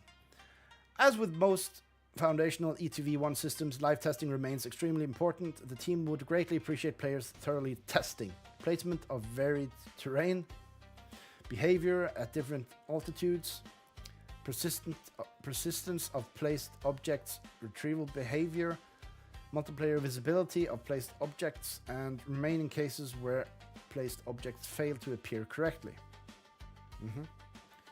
Okay, I'll be sure to always say when a campfire, I'll link to the time in the streams. I thought it would be like a one-time thing. Okay, that's an issue now, so we need to fix that issue. And enough people said that would do. But I guess they want to know every place, every time it fails. Because it might be in a bigger area there and they can tweak it, something like that. So I know at least now there's some more new stuff we can do in testing, so that's good. The global build system upgrade is about much more than solving current placement frustration. It's in okay, that was we did read that. Important towards a far broader future where gardening structures and many other placeable systems can operate more reliably across E2v1. For now, we hope players notice the improvement, test it thoroughly, and enjoy a much stronger foundation for the next generation of world interaction systems. Good. So here we go, the defoliator, it's happening. Another major feature arriving in RT7 is the defoliator, a unique craftable device that allows clear vegetation from tiles of their own. This is what happens when you bought the Mentors lately. You know, for a moment you can see all the grass gone. So maybe that was testing it. At its core, the defoliator acts as a terrain preparation tool, giving players the ability to rapidly modify the state vegetation of the land. This functionality becomes extremely important as E2v1 continues moving forward, more advanced gameplay systems that depend on reliable terrain preparation. Before many placeable systems can be introduced, including garden beds and future structures, the vegetation on a tile must first be placed and cleared. The defoliator allows this process to happen quickly and consistently, giving players an efficient way to prepare land for development. Players should also keep in mind that vegetation state may influence certain gameplay systems, so it is worth considering how and where vegetation is removed across their properties. Clearing vegetation without affecting neighboring tiles in a one-to-one geologically accurate digital earth is a non-trivial rendering challenge, as it requires precise isolated control at the level across a global environment consisting of trillions of tiles, all the preserving performance and ensuring consistent visual results. What makes this system particularly interesting is that the defoliator does not only remove vegetation, it also allows players to regrow vegetation instantly on previously cleared tiles, providing a flexible tool for managing the environment on owned land. In many ways, the defoliator represents one of the first examples of global terrain interaction systems inside E2v1. Clearing and regrowing vegetation. The defoliator is capable of performing two opposite terrain operations depending on the current state of the tile. If the tile currently contains vegetation, the defoliator will clear the vegetation, leaving the tile prepared for building placement or other gameplay systems where relevant. If the tile has previously been cleared, the defoliator will instead restore the vegetation, instantly returning the tile to its natural vegetated state. This dual functionality provides players with a powerful and flexible way to manage how their land appears and functions inside the world. It is important to note that while vegetation can be cleared manually without essence cost, the defoliator is currently the only method available to regrow vegetation once a tile has been cleared. Preparing land for future systems. So Pacey, if you're still there, we're not gonna grow anything just yet. We saw that earlier.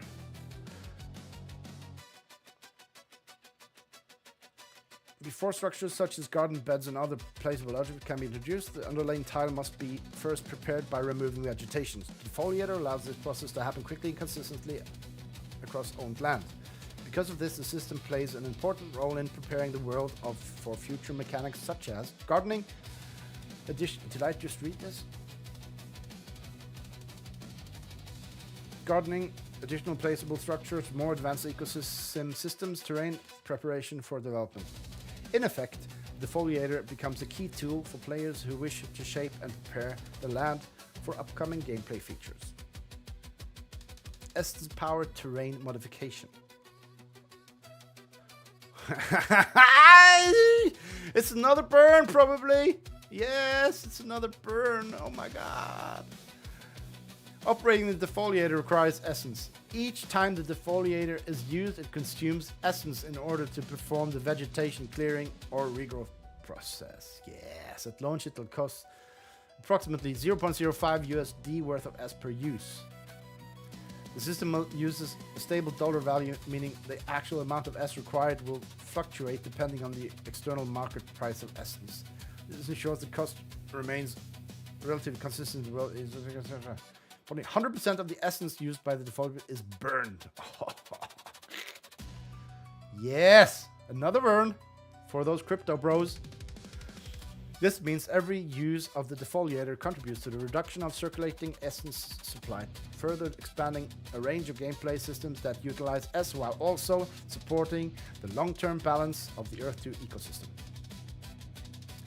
Consideration before clearing vegetation. While the defoliator provides powerful control over vegetation, players are encouraged to carefully consider how and when they use it across their properties.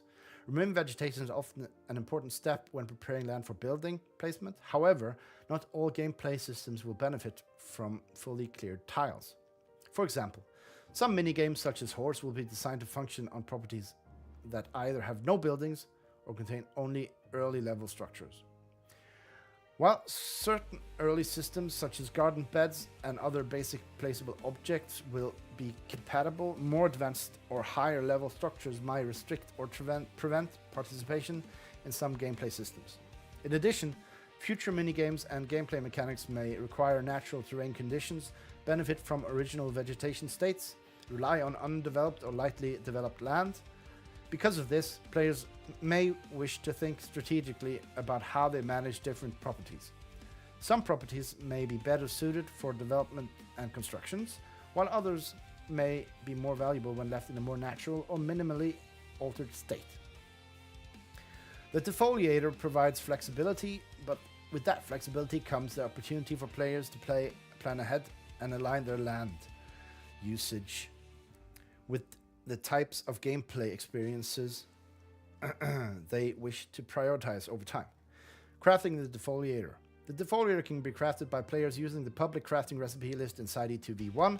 Once crafted, the item can be placed on a character action bar and used directly from gameplay. How to use the defoliator. Using the defoliator is straightforward. Craft the item using the public recipe list. Move the defoliator from inventory to your action bar. Select the defoliator and left mouse click button to activate it. Before the device activates, a warning prompt will appear to ensure the player is fully aware of the cost of using the item.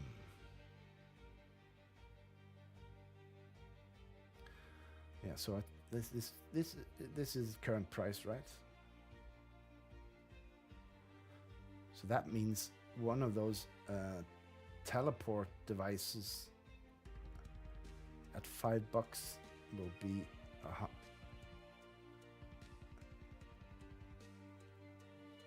because that was 30S. No, 30. No, what was it? Not 30S. $5. So that's 100 times this. Is almost 300 essence for one of those teleportation devices. That's a lot. Especially if you just come in and want to play, but of course that might not function. Okay. The pop-up will display the exact amount of S required for the action and approximately USD value based on external S price. This ensures players always have a clear understanding of the cost before proceeding. Press E to confirm the action. Once confirmed, the character will activate the defoliator and clearing or regrowth process will begin. Visual effects and terrain interaction. When the defoliator is activated, the character will raise the device and a sequence of custom animations, sound effects, and visual effects will play. Okay. Cool. Oh, it's a new animation. Cool. Looks like wizardry. We got some magic in the house. Ooh. What is this? The process includes the character animation designed by the team, custom sound effects for device activation, visual effects representing the terrain modification process, a specialized terrain shader that dynamically modifies vegetation state. If the tile originally contained vegetation, the system will trigger the vegetation clearing effect. If the tile was previously cleared, the defoliator will instead trigger vegetation regrowth. Effect restore. Oh, You think that'll probably just be boom, right? Or will it be like, whoa, growing like that? That would be cool. Probably it's just like that now. Visual feedback helps reinforce the terrain interaction and provides players with a satisfying representation of the system in action. Yes, we love those confirming. We love those effects that make noises when we do stuff. We need them. And they have to be... Sounds have to be good, guys. Yeah. If the tiles previously cleared, the visual... Land ownership rules. Okay, we have rules now. Of course. The defoliator can only be used on land owned by the player. It cannot be used on unowned tiles owned by other players. However, as the quest system expands, the team may introduce additional options that allow players to perform terrain clearing tasks for other land owners as part of quest objectives. Cool. This would allow landowners to request help preparing the land while providing additional opportunities for questers to earn rewards. Persistence Global Terrain System. The defoliator is fully integrated with Earth-2's backend and API setting systems, ensuring vegetation state and changes remain persistent across the entire world. Every vegetation change is synchronized by E2v1 and Earth-2 servers, though the platform object mapping systems. This ensures that the vegetation is cleared or regrown on a tile. The change is recorded on the back end.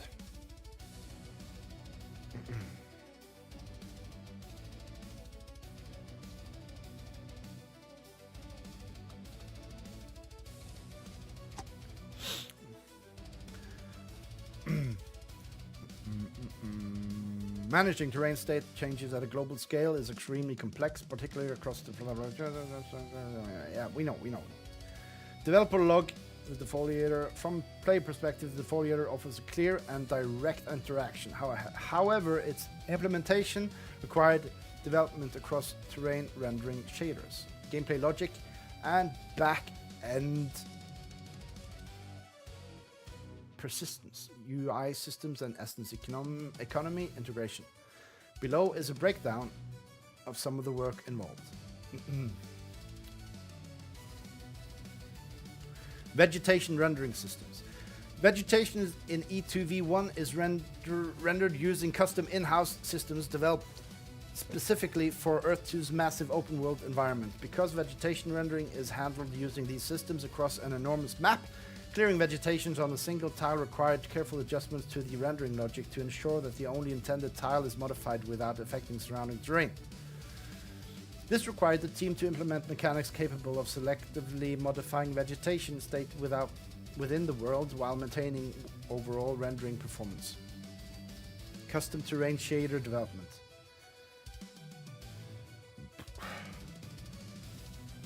To visually represent vegetation clearing and regrowth, the team created custom shaders capable of dynamically modifying the terrain vegetation layer. These shaders allow vegetation to transition between states while triggering appropriate visual effects. This system ensures that vegetation changes appear natural and visually satisfying while still maintaining efficient rendering performance across large environments. Gameplay interaction systems. From a gameplay perspective, the defoliator required new interaction logic, including detecting whether a tile is currently vegetated, determining whether an action should clear or regrow vegetation, validating that the tile belongs to the player, and triggering the correct terrain modification effect. These rules ensure that the system behaves consistently across all land owned by players. Character animation, VFX, and audio. The team also created custom presentation elements for the defoliator. This work included a dedicated character animation for activating the device, custom sound effects for device operation, visual effects representing vegetation clearing or regrowth, integration of these effects with terrain shaders. These elements combine to provide clear feedback and is visually engaging experience when using the device. Backend and API integration. The defoliator system is fully integrated with the Earth-2's back-end infrastructure. Back-end system handles systems handle. Validating land ownership before the device can be used, recording vegetation state changes, synchronizing the state with A2V1 clients, maintaining persistent terrain data across sessions. Because the vegetation state must remain consistent across the world, these systems are tightly connected to the platform's global object mapping system. Essence economy integration. The defoliator also expands the utility of Essence. Development work included creating a system that consumes S during device use, calculating the S required based on a stable USD value target, displaying S cost confirmation of the player before use, flagging all S used by the device for burn. This integration ensures the system contributes to the long-term balance of Essence ecosystem while enabling meaningful gameplay utility. UI and player confirmation system. The UI team also implemented confirmation prompts to ensure players clearly understand the use of the device. This includes displaying the S amount required, showing an approximate USD value of S, which is adjusted based on the external trading price, requiring player confirmation before activating the device. These safeguards help ensure players remain fully aware of the cost associated with terrain modification. Closing thought. What makes this system particularly interesting is that the defoliator does not remove vegetation, it also allows players to regrow vegetation instantly on previously cleared tiles, providing a flexible tool for managing the environment on owned land. At a deeper level, the defoliator introduces one of the first systems capable of dynamically modifying terrain state at the tile level across the entire 510 million square kilometer Earth 2 world. The defoliator represents one of the first systems that allow players to directly shape and terrain on the land inside E2V1. Whether preparing tiles for upcoming systems such as gardening or structures, or restoring vegetation to return to its natural state. This feature introduces a powerful new layer of environmental interaction while also expanding the utility of Essence across the Earth 2 ecosystem. Yes, Bill! Let's go! Good morning! Good morning. I ain't starting over, man. I've been reading now for 2 hours and I'm feeling it in my throat. I'm gonna try to push through the rest of it. For those that don't read, like me. Yes. Land clearing sets. Okay. So land clearing, is that something different than the defoliator? I guess. Land clearing set. Another feature arriving in RT7 is the land clearing set, an intuitive gameplay system that allows players to clear vegetation from the land without the use of Essence. Okay. So why have the defoliator? Does it take forever? Like holding the mouse button? We'll find out now. While the defoliator provides a fast and efficient method for clearing and regrowing vegetation, the land clearing set offers a free alternative that trades speed for time and effort. Yes! I love this shit, guys. This is work is actually work. That's cool.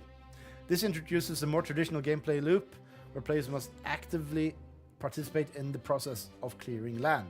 In many ways, the land clearing set demonstrates a core long-term gameplay principle inside E2V1, where players are able to balance time versus efficiency when performing certain actions. Like many existing platforms, players can choose between spending Essence for immediate results or investing their own time to achieve an outcome through gameplay. The land clearing set is created by combining two items, a shovel and a newly introduced axe. The axe can be crafted using the public recipe list inside E2V1. Once both items are available, they can be combined to form the land clearing set, which enables the vegetation clearing functionality. The axe itself does not function independently for this purpose and must be used as part of the complete set. Once this set is crafted, it cannot be undone. So aren't we gonna be able to axe trees? With the axe? What? Unheard of.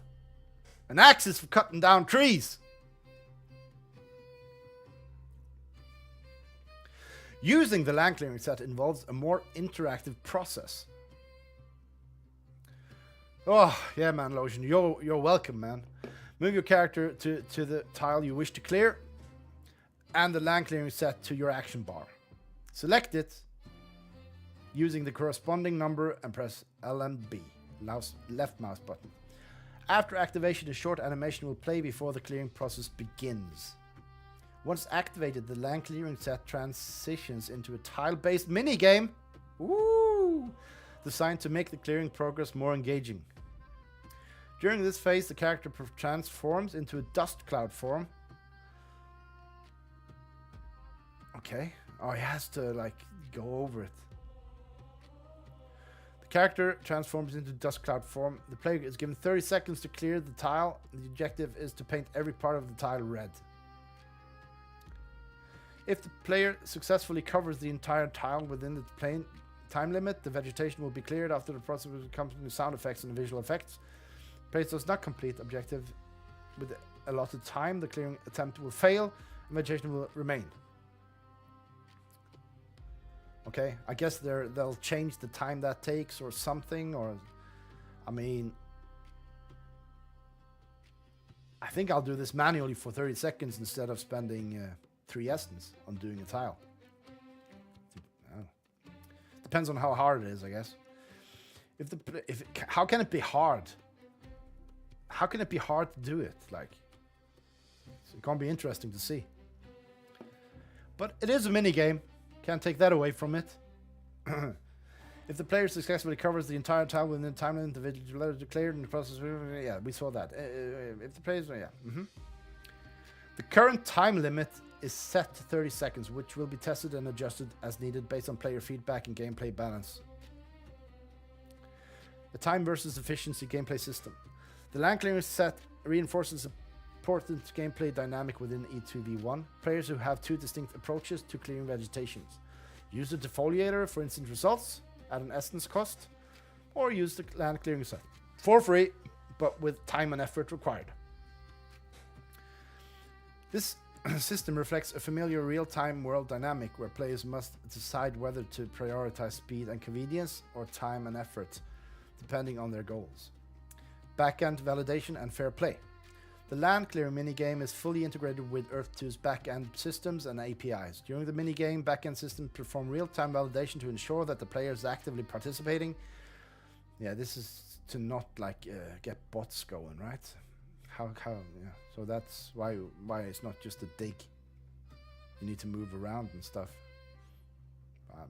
Some people might be able to make something do it though. The tile coverage requirements are met correctly. The system is not being exploited or bypassed. Yes. These checks ensure that all clearing actions are completely fairly and the integrity of the gameplay system is maintained. A free alternative with active gameplay. The land clearing set provides a fun and interactive alternate to the defoliator. While it does not offer an instant convenience of the defoliator, it introduces an engaging mini-game experience. A no-cost method for clearing vegetation, a system that rewards player effort and participation. I have a feeling I'm going to get bored of that manual thing very fast. Yes, but it is sort of a mini-game, I guess. Together, the land clearing set and the defoliator create a balanced system where players can choose how they wish to approach land preparation based on their preferred playstyle. Developer log and land clearing set. The land clearing set introduces an interactive gameplay system that combines animation, minigame mechanics, backend validations, and terrain modification. Delivering the system required coordinated work across gameplay systems, UAI, back-ended infrastructure, animation, visual effects, and terrain integration logic. Gameplay system design. The land clearing set was designed to provide a manual effort-based alternative to automated systems like defoliator. This required design a repeatable tile-based clearing interaction, defining success and failure condition for the minigame, ensuring the systems remain engaging without becoming overly complex, aligning the system with broader gameplay principles such as the time versus efficiency. A key part, minigame implementation. A key part of the system is the tile clearing minigame. This included creating the tile painting shader that works with the E2v1 custom terrain engine, tracking player coverage across the tile in real time, enforcing the time limit for completion, determining success or failure conditions, linking the minigame result to terrain state changes. Character transformation systems. The transformation of the character into a dust cloud. This included why doesn't the character become a dust cloud when changing skins? Just to hide any issues. You could do that as well.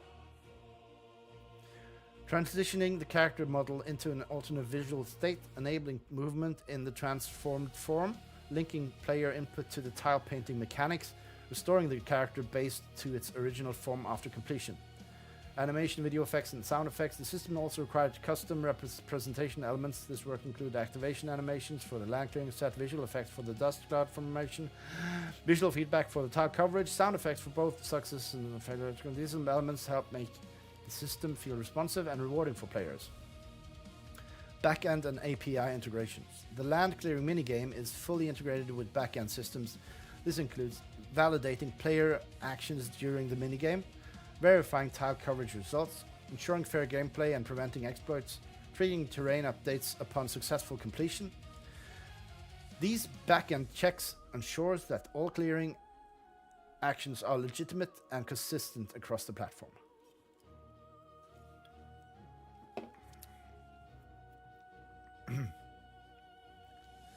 Terrain interaction systems. Once the minigame is completed successfully,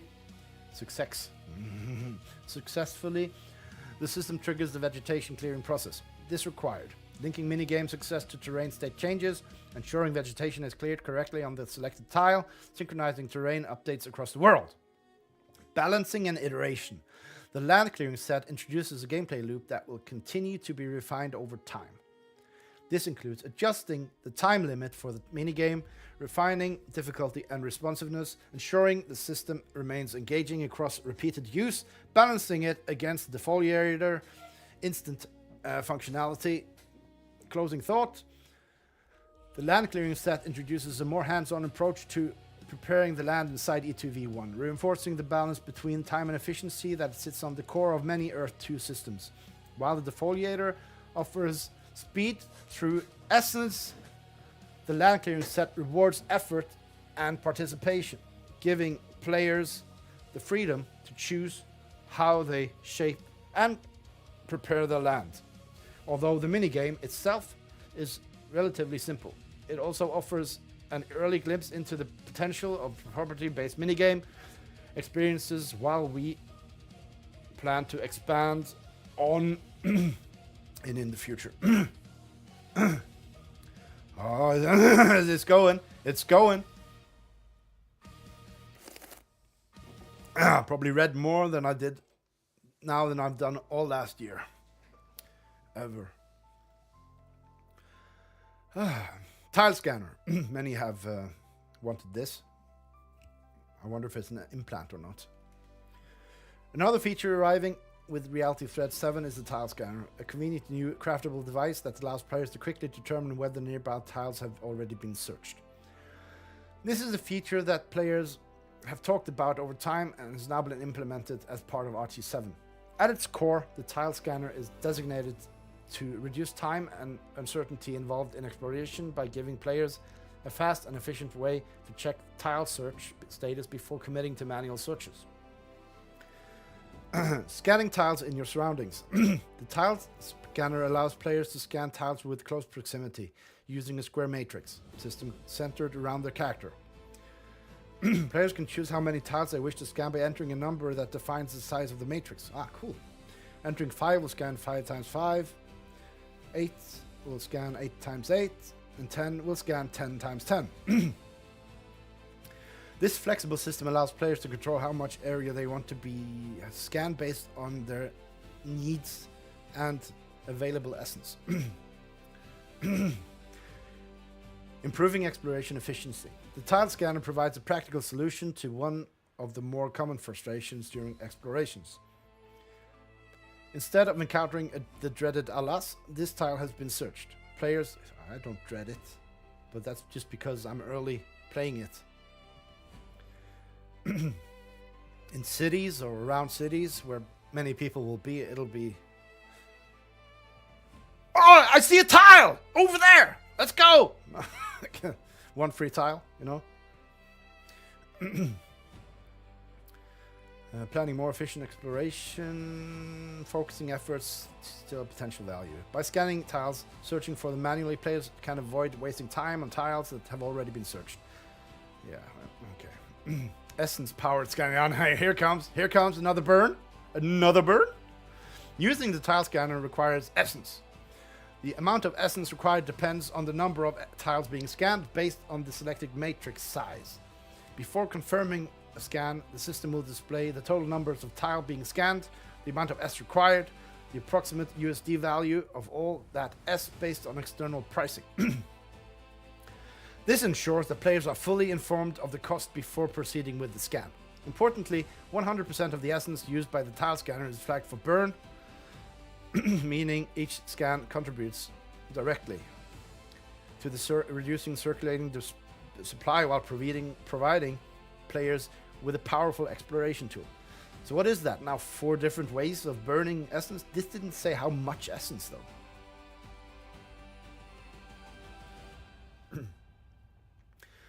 How to use the scanner. After crafting the tile scanner using the public recipe lift, players can use it as follows. Move to the tile scanner to the action bar, select the corresponding action slot, press left mouse button to activate. Once activated, okay, so it's not that. That's 0.05 essence. I can't confirm that these are the prices it will be though. No, there, total essence, yeah, because that was 1 tile. So this is the 100 tiles. It's going to cost 5 essence. Yeah, that's a good deal, I'd say. I mean, you could just do it. 100 tiles times 30 seconds, 300 seconds. It's like 5 minutes. Oh, it's longer. My math was off there a bit. Let's try that again. So 100 tiles, 3,000 seconds. Okay.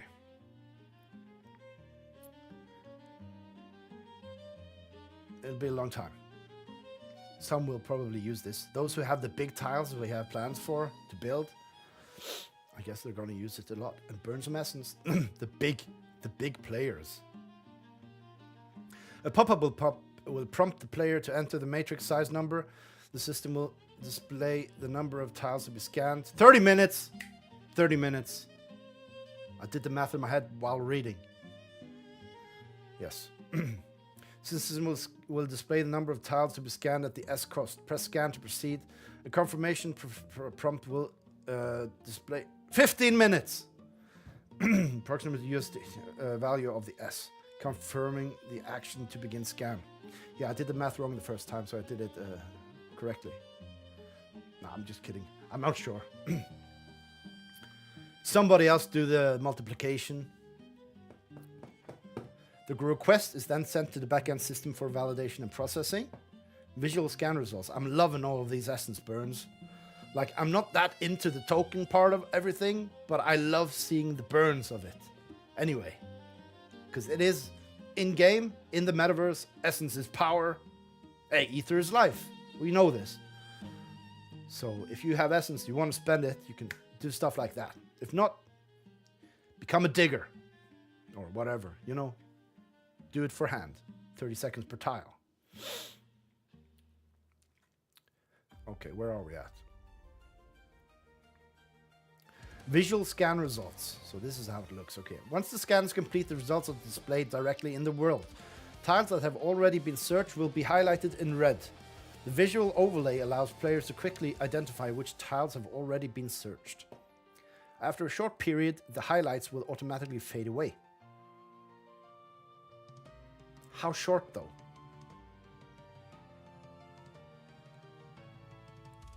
You have 3 seconds to memorize. It's a minigame. tile scanner also includes a convenient feature for reviewing previously scanned data. Player scan, select the tile scanner in the action bar, press right mouse button. Why right mouse button now suddenly? Everything else has been left. Why right? Just to make it confusing. This will display the last known tile search status for tiles that were previously scanned. Oh yeah. I guess that's because you can probably search. No, because just search. Yeah, you search ground tiles with the left mouse button. That's why it has to be the right one. I guess. Yeah. Makes sense. S is a powerhouse, man. Previous scan data is stored locally on the player's system. Locally on the system. Previous scan. This means only tiles that have been scanned using the tile scanner are recorded. Tiles searched manually by you. Ah, okay. So it remembers, I guess, somehow. Tiles searched manually by you are not stored in the tile scanner.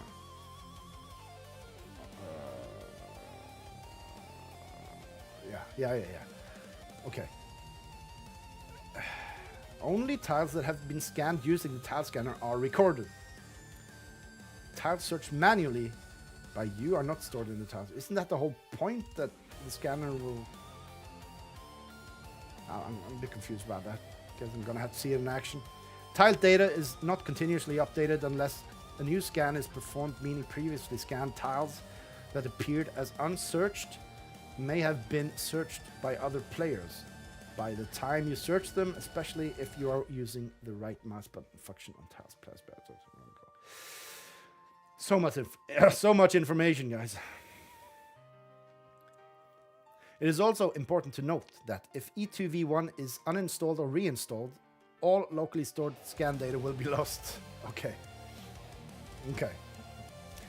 This system provides convenience while maintaining a clear distinction between live backend data and locally cached results. So if you reinstall your game, you spent essence for nothing, right? But I mean, we sometimes do a reinstall to not get crashes, or some of us do. I've done 2, I think, since the beginning. Guess we're further along now, though. I think Kragenov just did one recently.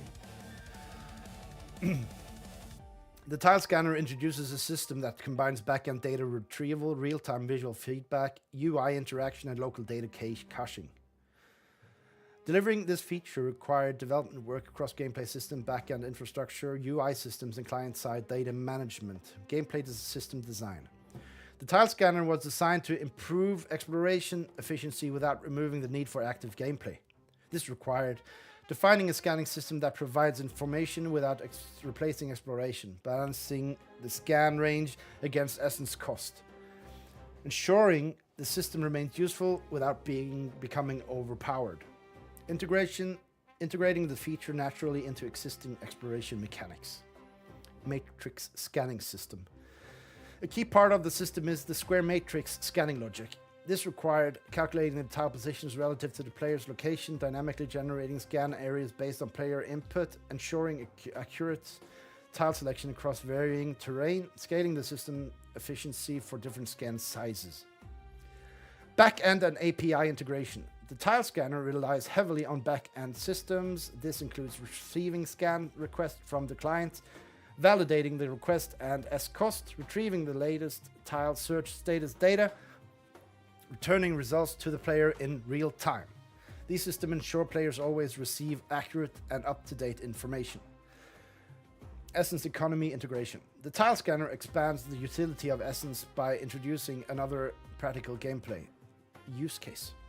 This required calculating cost based on scan size, displaying cost information clearly to the player, confirming usage before execution, processing consumption through backend systems, and flagging 100% for burn. Visualization systems.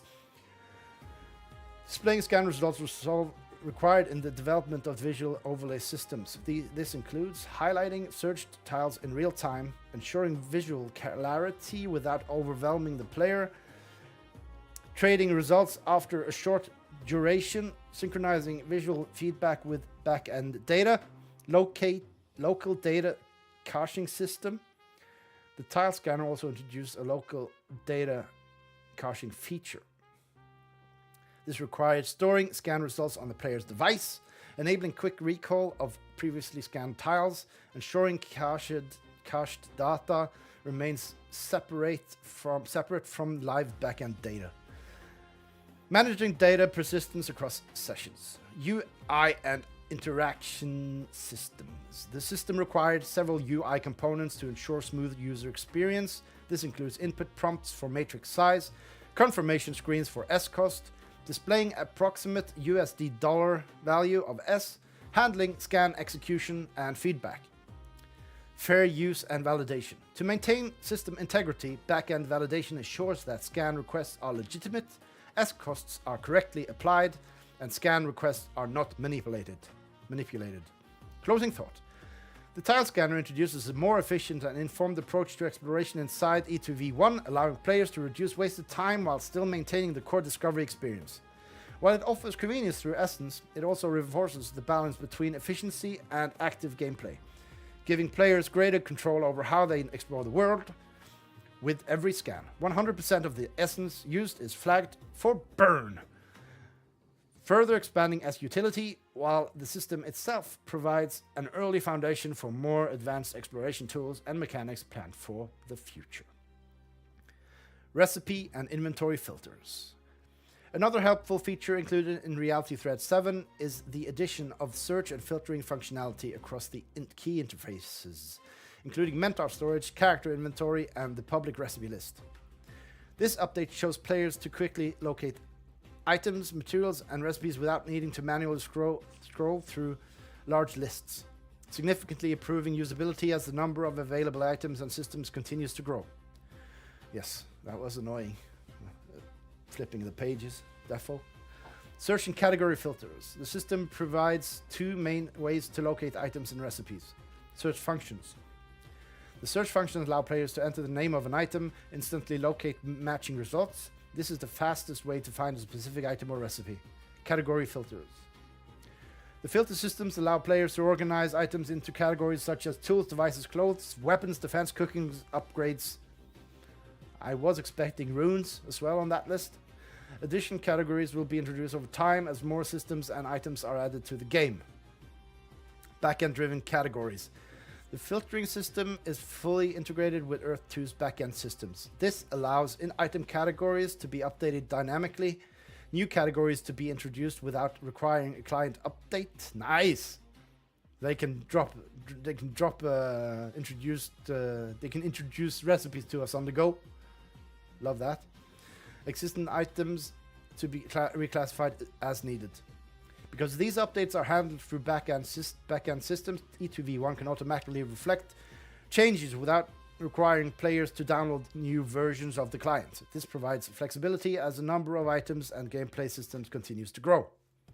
How to use search and filters. Search and filtering functionality work consistently across character inventory, mentor storage, and the public recipe list. Okay, yeah, so you can scroll there. Fair. To use search, open the relevant interface, press I for character inventory, interact with your mentor to open storage, open the crafting menu for the recipe list, locate and search field, enter the name of item of the recipe you're looking for. The system will instantly display matching results. To use filters, open the same interface, select the all filter option, choose a category to display on the relevant items or recipes. Oopsies, sorry about that. Filtered requests will, what is this? Filter results will immediately allow you to quickly browse items within specific categories such as cool devices, tools, devices, cooking, weapons, and more. This device, we haven't had that one yet. What is that? See it? What is that?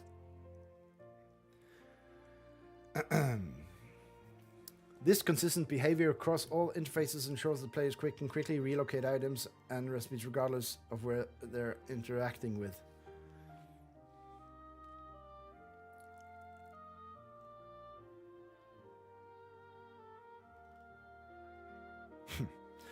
The addition of searches and filtering across multiple interfaces required coordinate work and across UI systems, backend infrastructure, data categorization, and performance optimization. UI systems integration. The UI team implemented search field and field filter controls across multiple interfaces. This included adding search inputs to inventory and recipe interfaces, designing category filter menus, ensuring consistent behavior across different UI systems, maintaining responsiveness even with large item lists. Backend and API integration. The filtering system is tightly integrated with backend systems. This includes support of the item category data, enabling dynamic category updates, synchronizing item classifications with the client, supporting real-time filtering requests. This allows the system to remain flexible as new items and categories are introduced. Data categorization systems. To system support filtering, items need to be organized into structured categories. This required assigned categories tags to items, creating a scalable categorization system, allowing items to belong to appropriate groups, supporting future expansions of categories, cross-system consistency, because the system... cross-system consistency.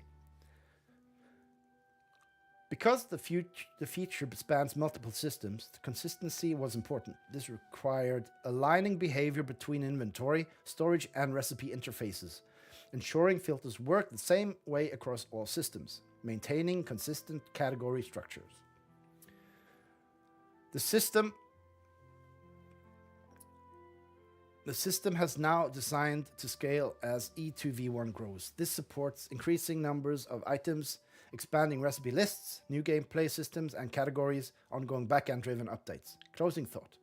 With the number of items and systems inside E2V1 continuing to expand, features like search and filtering are essential for maintaining a smooth gameplay experience. This update lays the groundwork for managing increasingly complex inventories and recipe systems as the platform evolves. The Tile Rejuvenator. Okay. Another useful feature introduced in RT7 is the Tile Rejuvenator, a craftable item that allows players to reset a tile so it can be searched again immediately, without waiting for the normal 365 days. Under normal conditions, once a tile has been searched, it must naturally recover over time before it becomes searchable again. The Tile Rejuvenator provides a way to bypass wait and restore the tile to a searchable state instantly. I'm smelling another burn coming.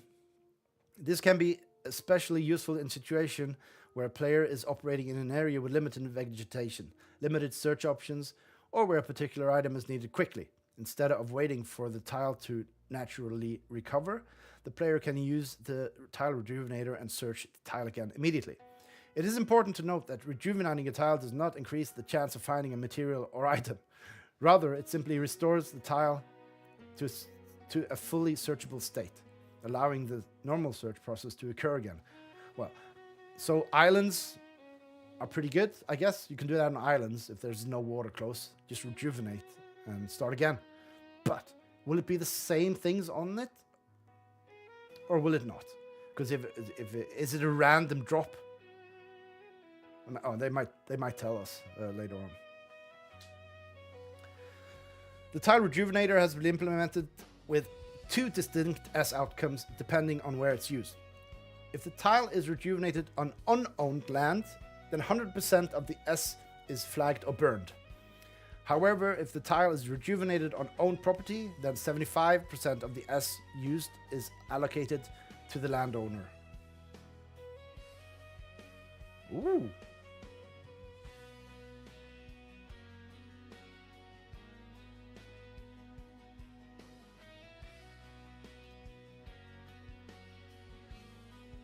So another person can rejuvenate someone else's tile?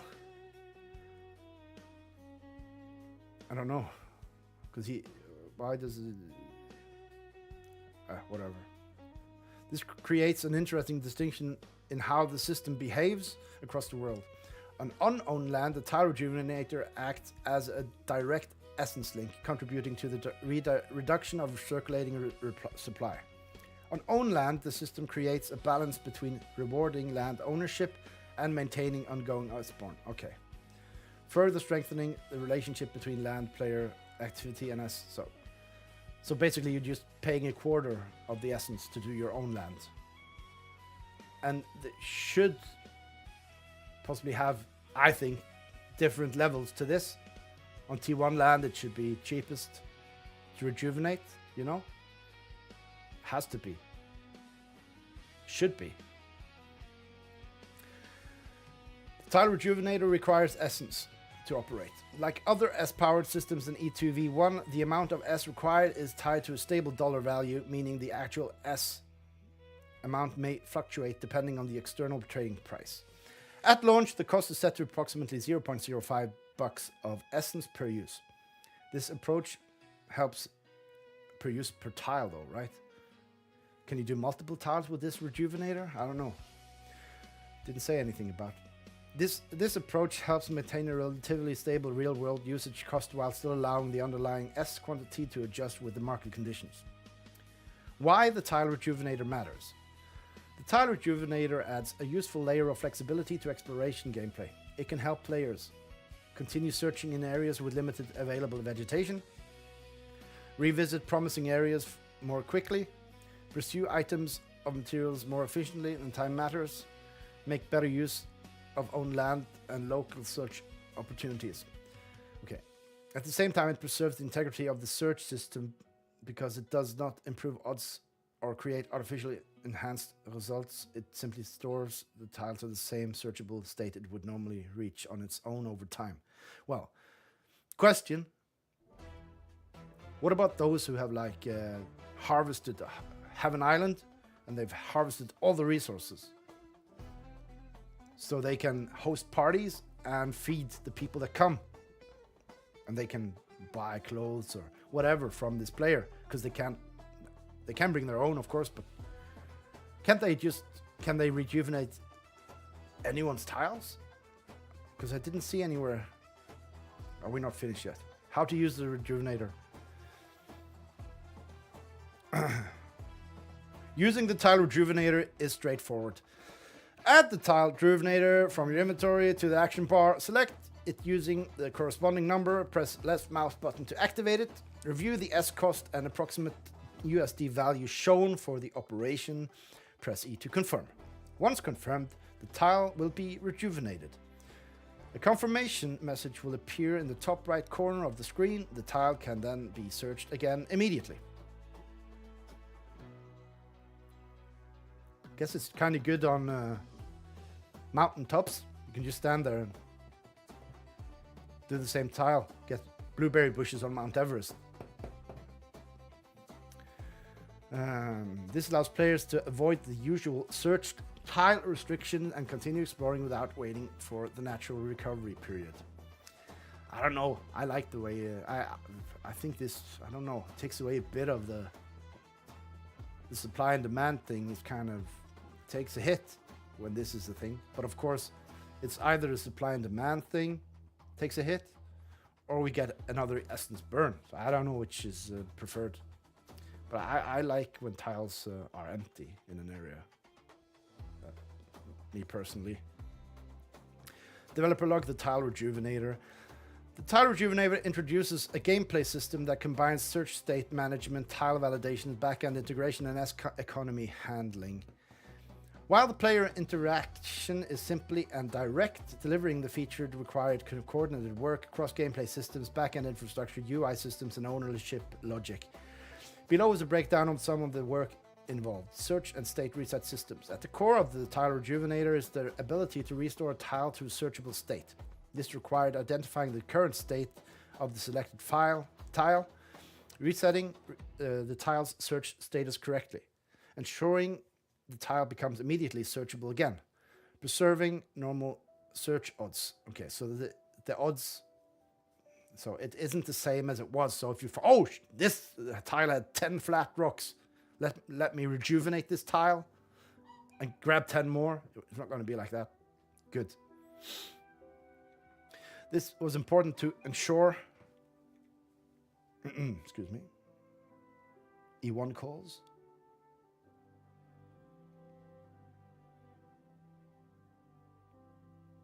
No. just the shops saying they have a good deal. One of the more important parts of the between on land. This requires systems that detect whether the targeted tile is on owned property or on owned land. Apply the correct S outcome depending on ownership. 100% of S for burn on unowned land. Allocate 75% of S to landowner and flag 25% for burn on owned land. It doesn't say that it's your own land though.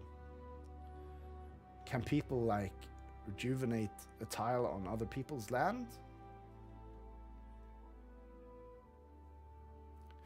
This creates a more nuanced ecosim interaction where the same gameplay action can have different economic outcomes depending on where it's performed.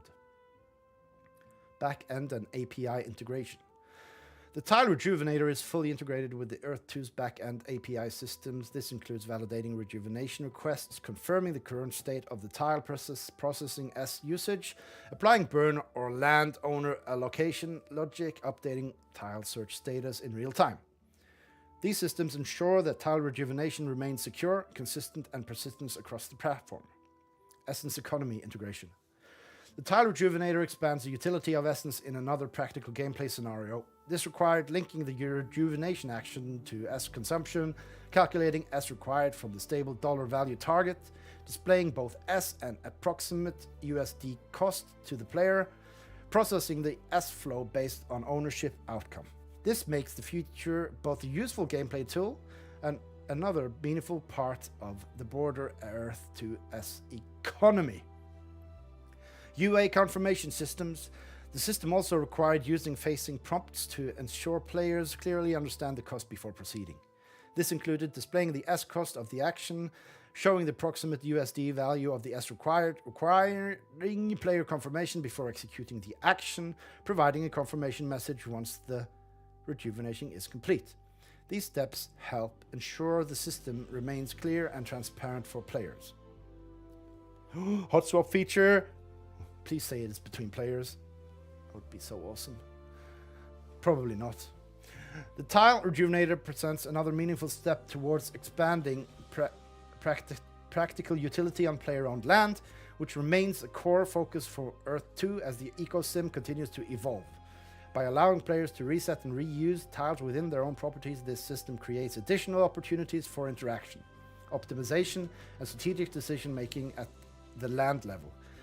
At the same time, the split between S is partially allocated to landowners and partially flagged for burn.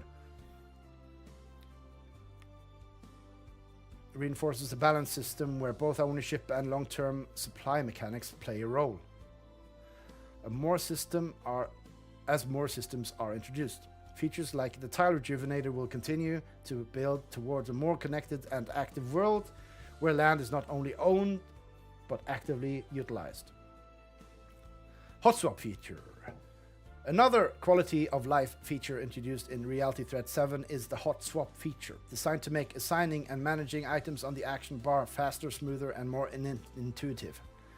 Okay, so it wasn't what I thought it was.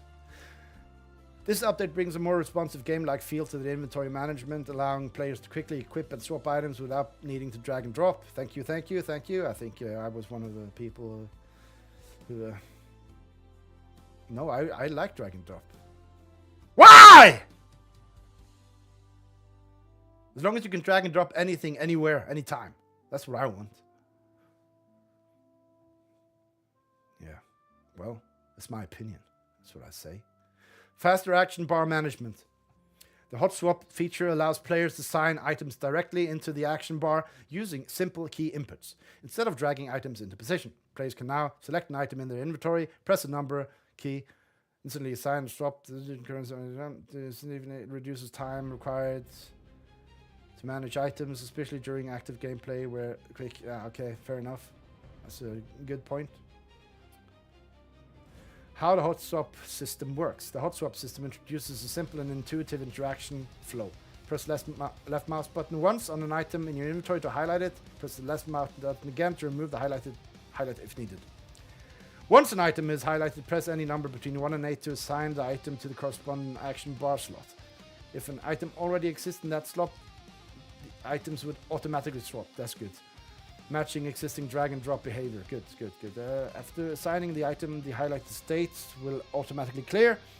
Additional behavior: if the inventory is closed, any highlighted item will also be cleared. A more responsive gameplay experience.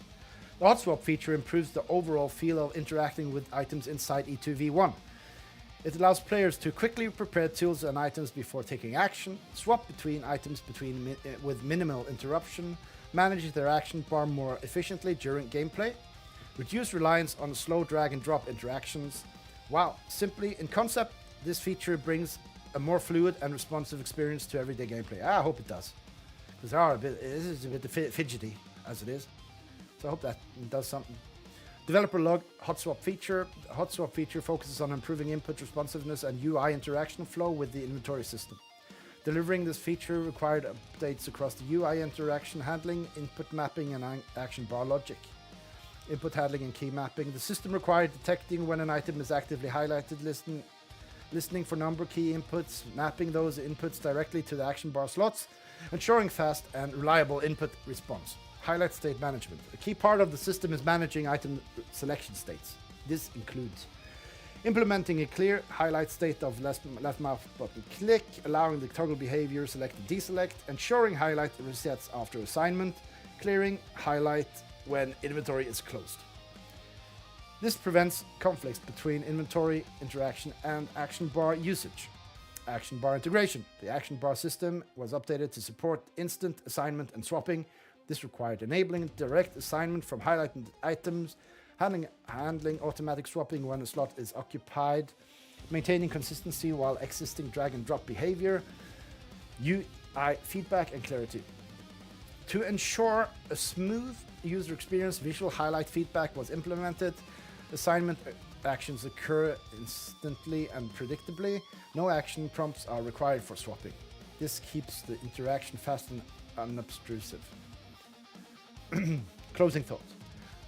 The hot swap feature is a simple but impactful improvement that enhances how players interact with their inventory and action bar. By reducing friction and speeding up item management, it helps create a more responsive and fluid gameplay experience as E2v1 continues to evolve.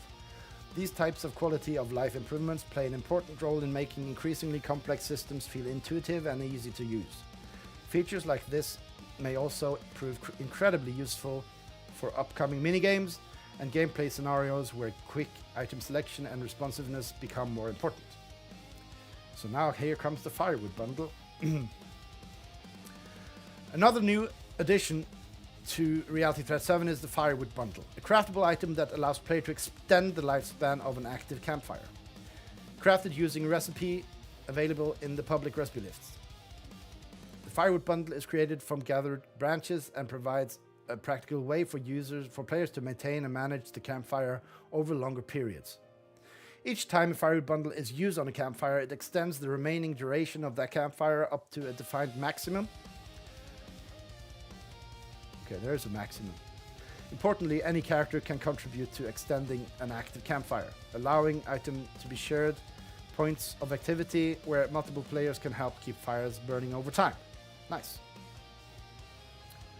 Firewood bundle allows players to extend campfire durations with the following limits: up to an additional 24 hours on unknown land, up to an additional 72 hours on owned land. This creates an added layer of utility for player-owned lands where campfires can be maintained for longer periods, supporting ongoing activity and gameplay around that location. This system also reinforces the shared nature of campfires, and any nearby players can extend their duration, not just the character who originally placed them. This allows campfires to naturally evolve into collaborative points of activity within the world. Campfire persistence and usage. It is important to note that the campfire still behaves consistently with existing mechanics. If a character saves to and later spawns from a campfire, the campfire will still be considered used. The campfire will disappear after use, regardless of any extended duration. Oh. This ensures that extending the campfire does not bypass its core functionality, but rather enhances how long it can remain active before being used. Sorry. Campfire timer. As part of this update, the new UI element has been introduced to display the remaining time on an active campfire. That's good. We needed that. This allows players to clearly understand how long a campfire will remain active before expiring, making it easier to plan usage and decide when to extend its duration. Interaction validation. The Firewood bundle system includes validation checks to ensure it could be only used in appropriate scenarios. If a player attempts to use the Firewood bundle with a valid campfire nearby, the action will not proceed. This ensures that all the usage is intentional and prevents accidental loss of materials. Accidental, yeah. While also reinforcing accurate interaction with world objects. Okay. I'm just gonna say it. Maybe that was the plan, but you didn't get time or something. I don't know. But we can make an axe now. Wouldn't it make more sense to like chop a bit of a tree to make firewood? I'm just saying. I guess I hope it's coming, because it seems kind of silly. Just you have an axe and yeah. I guess it's animations and everything needs to be ready. I don't know. It should be like that though. How to use the Firewood bundle. Using the Firewood bundle is simple and can be performed by any character near an active campfire. Stand near the campfire you wish to extend. Floating UI will appear showing the remaining duration. Open your inventory and locate the Firewood bundle. Move the item to your action bar. Select it using the corresponding number. Press left mouse button to use item. So there it is. That's the button. And there's the 72 hours left on it. Good. If the Firewood bundle is used and there is no valid campfire nearby, the system will detect this and prevent the action from proceeding. This ensures players will not waste their gathered branches or crafted bundles on invalid interaction. Once used, the campfire duration will be extended. The time will update immediately. Developer log the Firewood bundle. The Firewood bundle system requires updates across gameplay logic, UI systems, and campfire state management. Campfire duration system. The team implemented logic to extend campfire duration within defined limits, track cumulative extension values, apply different maximum limits based on land ownership, and ensure consistent behavior across all campfires. Ownership-based rules. To support different limits on owned and unowned land, the system required detection of land ownership at the campfire location, applying the correct maximum duration cap, ensuring the extension system respects those limits. This again reinforces the growing importance of player-owned land utility. In addition to the campfire, required real-time tracking of remaining duration, displaying the timer clear and accessible way, updating the timer dynamically when extensions occur. Items interaction systems.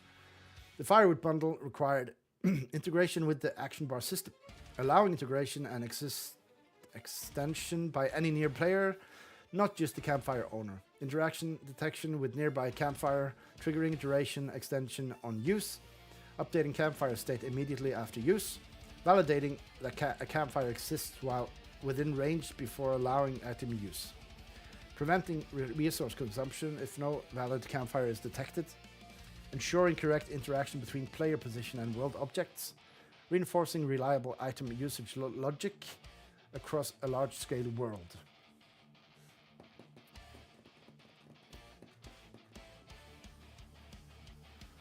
Yeah, fair, but you wouldn't, yeah, but it didn't have to fall down though.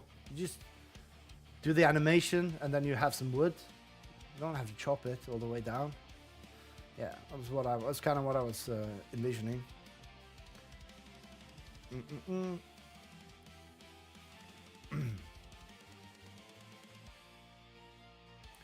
World interaction validation scale. An important part of this feature was ensuring that the item usage is only possible in valid world context, detecting whether a campfire exists at or near a player's position, validating interaction conditions before allowing the item execution, preventing resource loss when conditions are not met, handling these checks reliably across a global persistent environment.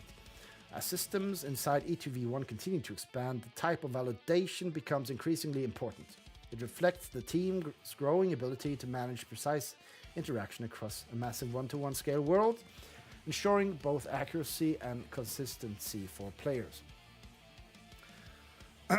The Firewood bundle adds another practical layer of interaction around campfires, allowing players to extend their usefulness and better manage activity around key locations. The addition of a visible timer was a feature suggested by the community, and its conclusion helps provide clearer feedback on planning for the players in the field.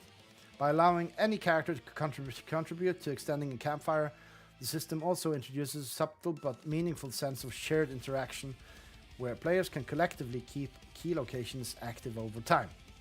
We'd also like to give a shout out to Nizza Games, as he discussed this very feature in the community. Hey Nizza! Shout out! E2v1 Equip UI update. Yeah, didn't we see this? No, that was the skin part. Another update included in RT7 is a refresh Equip UI designed to make managing your character gear more intuitive, responsive, and visually clear. This updated interface provides a real-time view of your character, allowing you to instantly see changes as you equip items such as clothing, backpack, implants, and full-body skins. The result is a much more interactive and user-friendly experience compared to the previous version. Improved usability and clarity. The new Equip UI has been designed to streamline how players interact with their character loadout.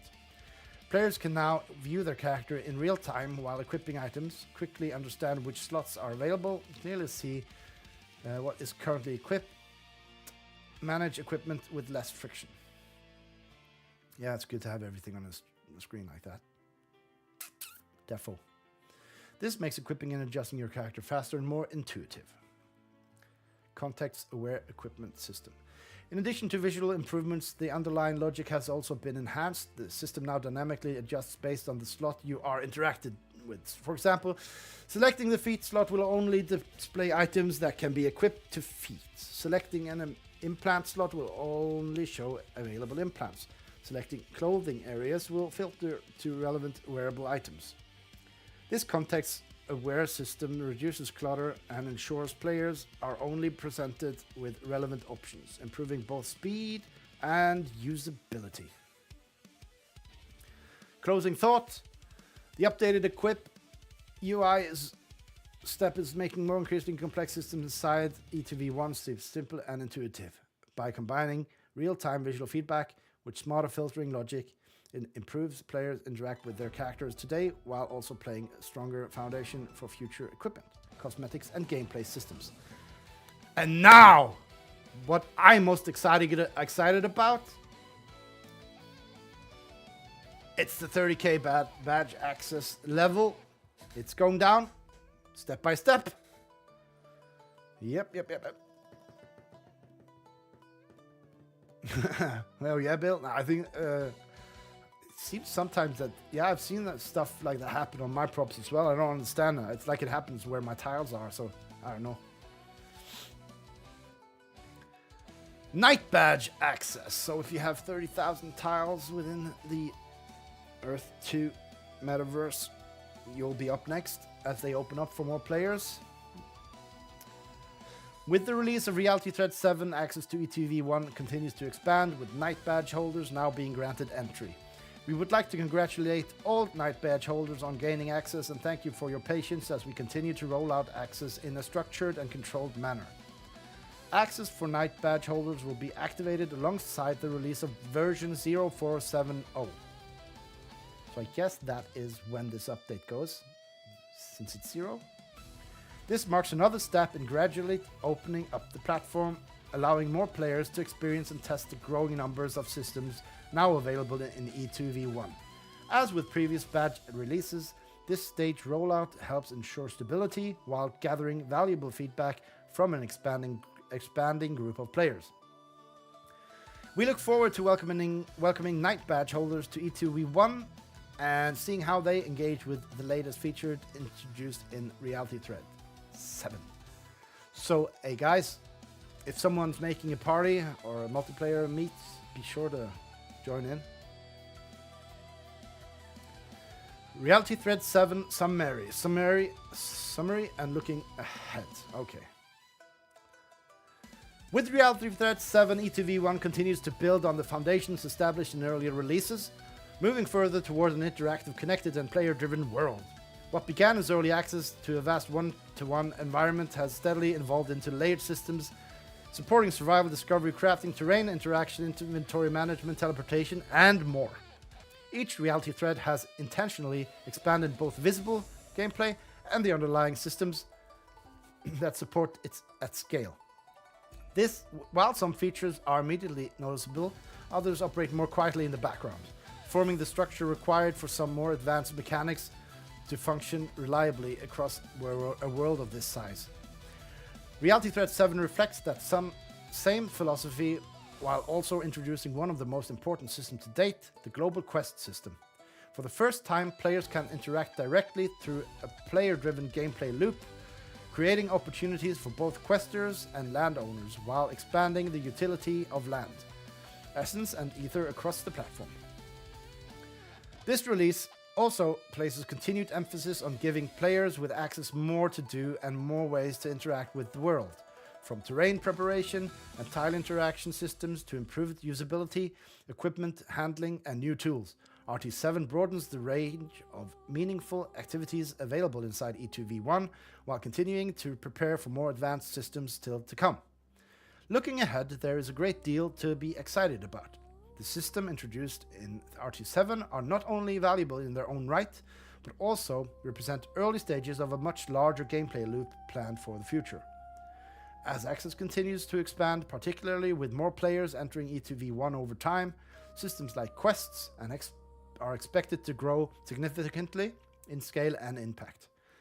Thank you to everyone testing, exploring, discovering, and continuing to provide feedback as E2v1 evolves. Your support plays an important role in shaping the direction of development and helping us refine each reality thread as we move forward. Join the journey, shape the future, Earth 2, the people's metaverse. Woo! 3 hours! I just read for 3 hours! I've never read for 3 hours, ever in my life. I should get some blue energy or something. That's a long read. I did it! Well, I'm excited, especially for more players coming in, and also all of the new essence burns. That is pretty fun for the token. It's like 4 or 5 new ways to utilize it, to burn it. That's fantastic. Absolutely epic. Well, guys, that was me. 3 hours is far too long for me to sit still like this. That's why I change positions now and then. I will say thank you all for watching, and I hope you got something out of it, because it was hard.